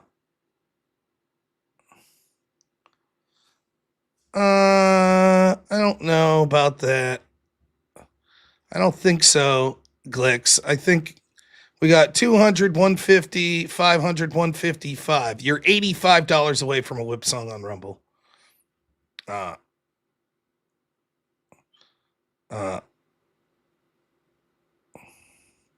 Built Right was at the event over on Rumble, says it happened exactly like that. With Alex Stein. So I don't know. That's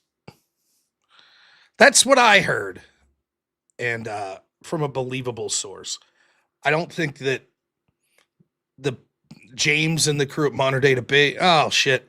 I don't think they were in the business of like trying to be assholes to anyone. Beekster donates $85 on Rumble and says, Rob. All right, one more. Goodness gracious. But yeah, I think James and them were trying to be fair. Look, it's fair if you're running an event to ask people to buy a ticket. I don't think that's unreasonable. Plus, there was the issue with the Cooley situation because I let Cooley in and then I had to pay for the ticket. So they didn't want to do the same thing twice. Oh, I didn't know anything about that situation. But I think there's a lot of entitlement that people feel like because they're a streamer or something that they could just walk in and the rules don't apply to them. I wouldn't feel that way.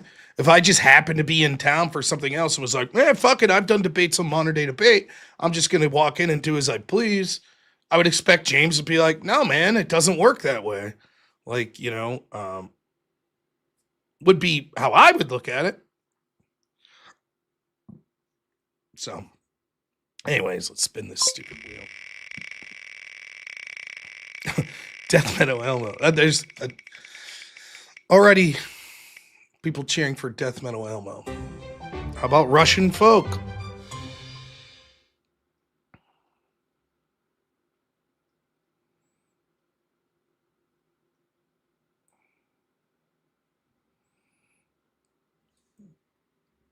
We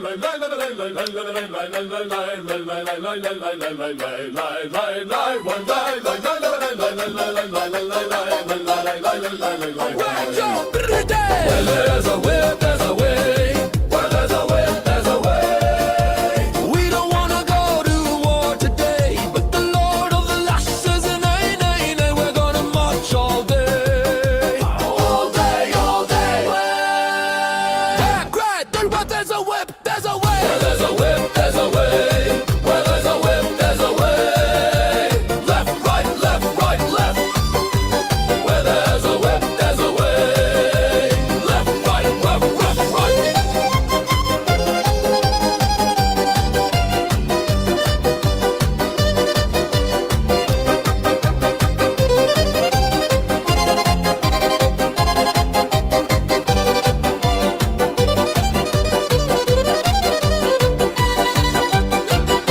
A crack on the back says we're gonna fight. We're gonna march all day and night and more. For we are the slaves of the Dark Lord's war.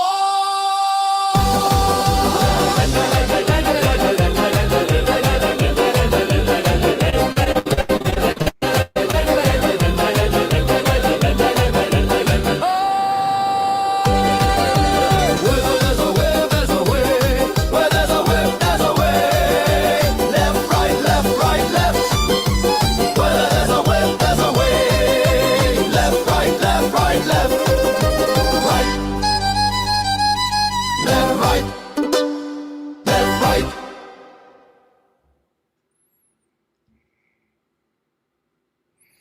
We did it! Hurrah. Well, the medal goes to Rumble tonight. We'll see if they can make it 3 in a row tomorrow night.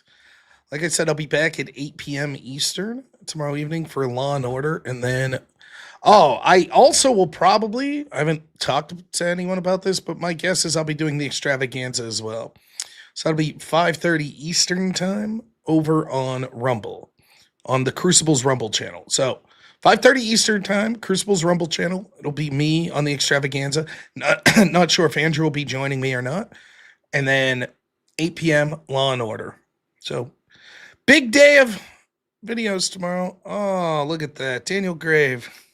$40 says, you thought, sir. Fair enough. Thank you, Daniel. One more. Goodness gracious.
Beautiful. What a beautiful song.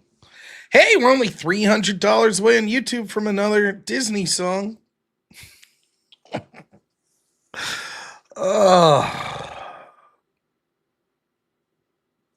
Well, it's been an exciting night.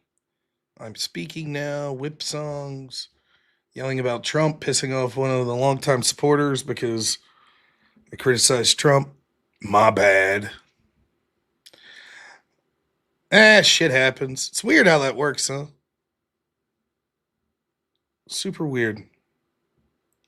People watch you forever, and then you say the one thing on some issue they don't like, and all of a sudden it's fuck you. Okay. Anyways, I thought we weeded all of those people out, but I still find like one or two every month. Oh, by the way, we're close to 25,000 subs, so if you haven't subbed to the YouTube channel, consider doing so. Even though Rumble is clearly the superior platform when it comes to donating. Just crushing the YouTube folks. We're very close to 25,000. So, there you have it. All right. Well, we'll see you all around 5:30 tomorrow on the Crucible's Rumble channel. And then 8 p.m. for Law and Order on my channels, Rumble and YouTube. Oh, man, talking trash on Rumble? My goodness. Take a moment here tonight. Think about the life of Charlie Kirk and how he was killed and celebrated, the murder by the left. And never forget that's what the stakes are. And how people mocked him and continue to blame his wife. Not because he was extreme, because he was effective. So never forget what the stakes are and why it's so important to try to work within this system in order to fight back against this. Truth Revolt, thanks for the $5. Says, I wonder if you secretly enjoy the punishment from the whip songs and are secretly tubing it under your desk. No, I'm not. I do not secretly enjoy it all. All right. Thank you all so much for rating over to Only a Mr. Bill, assuming he's still streaming. I will see you all tomorrow, 5:30 Eastern Time, Rumble's Crucible channel, and then right back here at 8 p.m. Eastern Time for my show. Thank you so much, everyone, and as always, have a good one. Only in America is it possible to say, you know what, I don't like the way the country is going, and to do something about it. Take that risk. Take that leap of faith. Stay involved. Trust God and act obediently. Romans 12:2 verse. That God will use all things for good for those who love him. It's bigger than you. I want you to remember that. It is bigger than you. It's bigger than me. You are here to make somebody else's life better, the pursuit of liberty and freedom. You know what gives me strength? The hundreds of thousands of you that say, Charlie, keep going. 1 Corinthians 5 and 15. So that's all pretty amazing evidence, not just intra-biblical evidence, but extra-biblical evidence that Jesus Christ was a real person. He lived a perfect life. He was crucified, died, and rose on the third day, and he is Lord and God of all.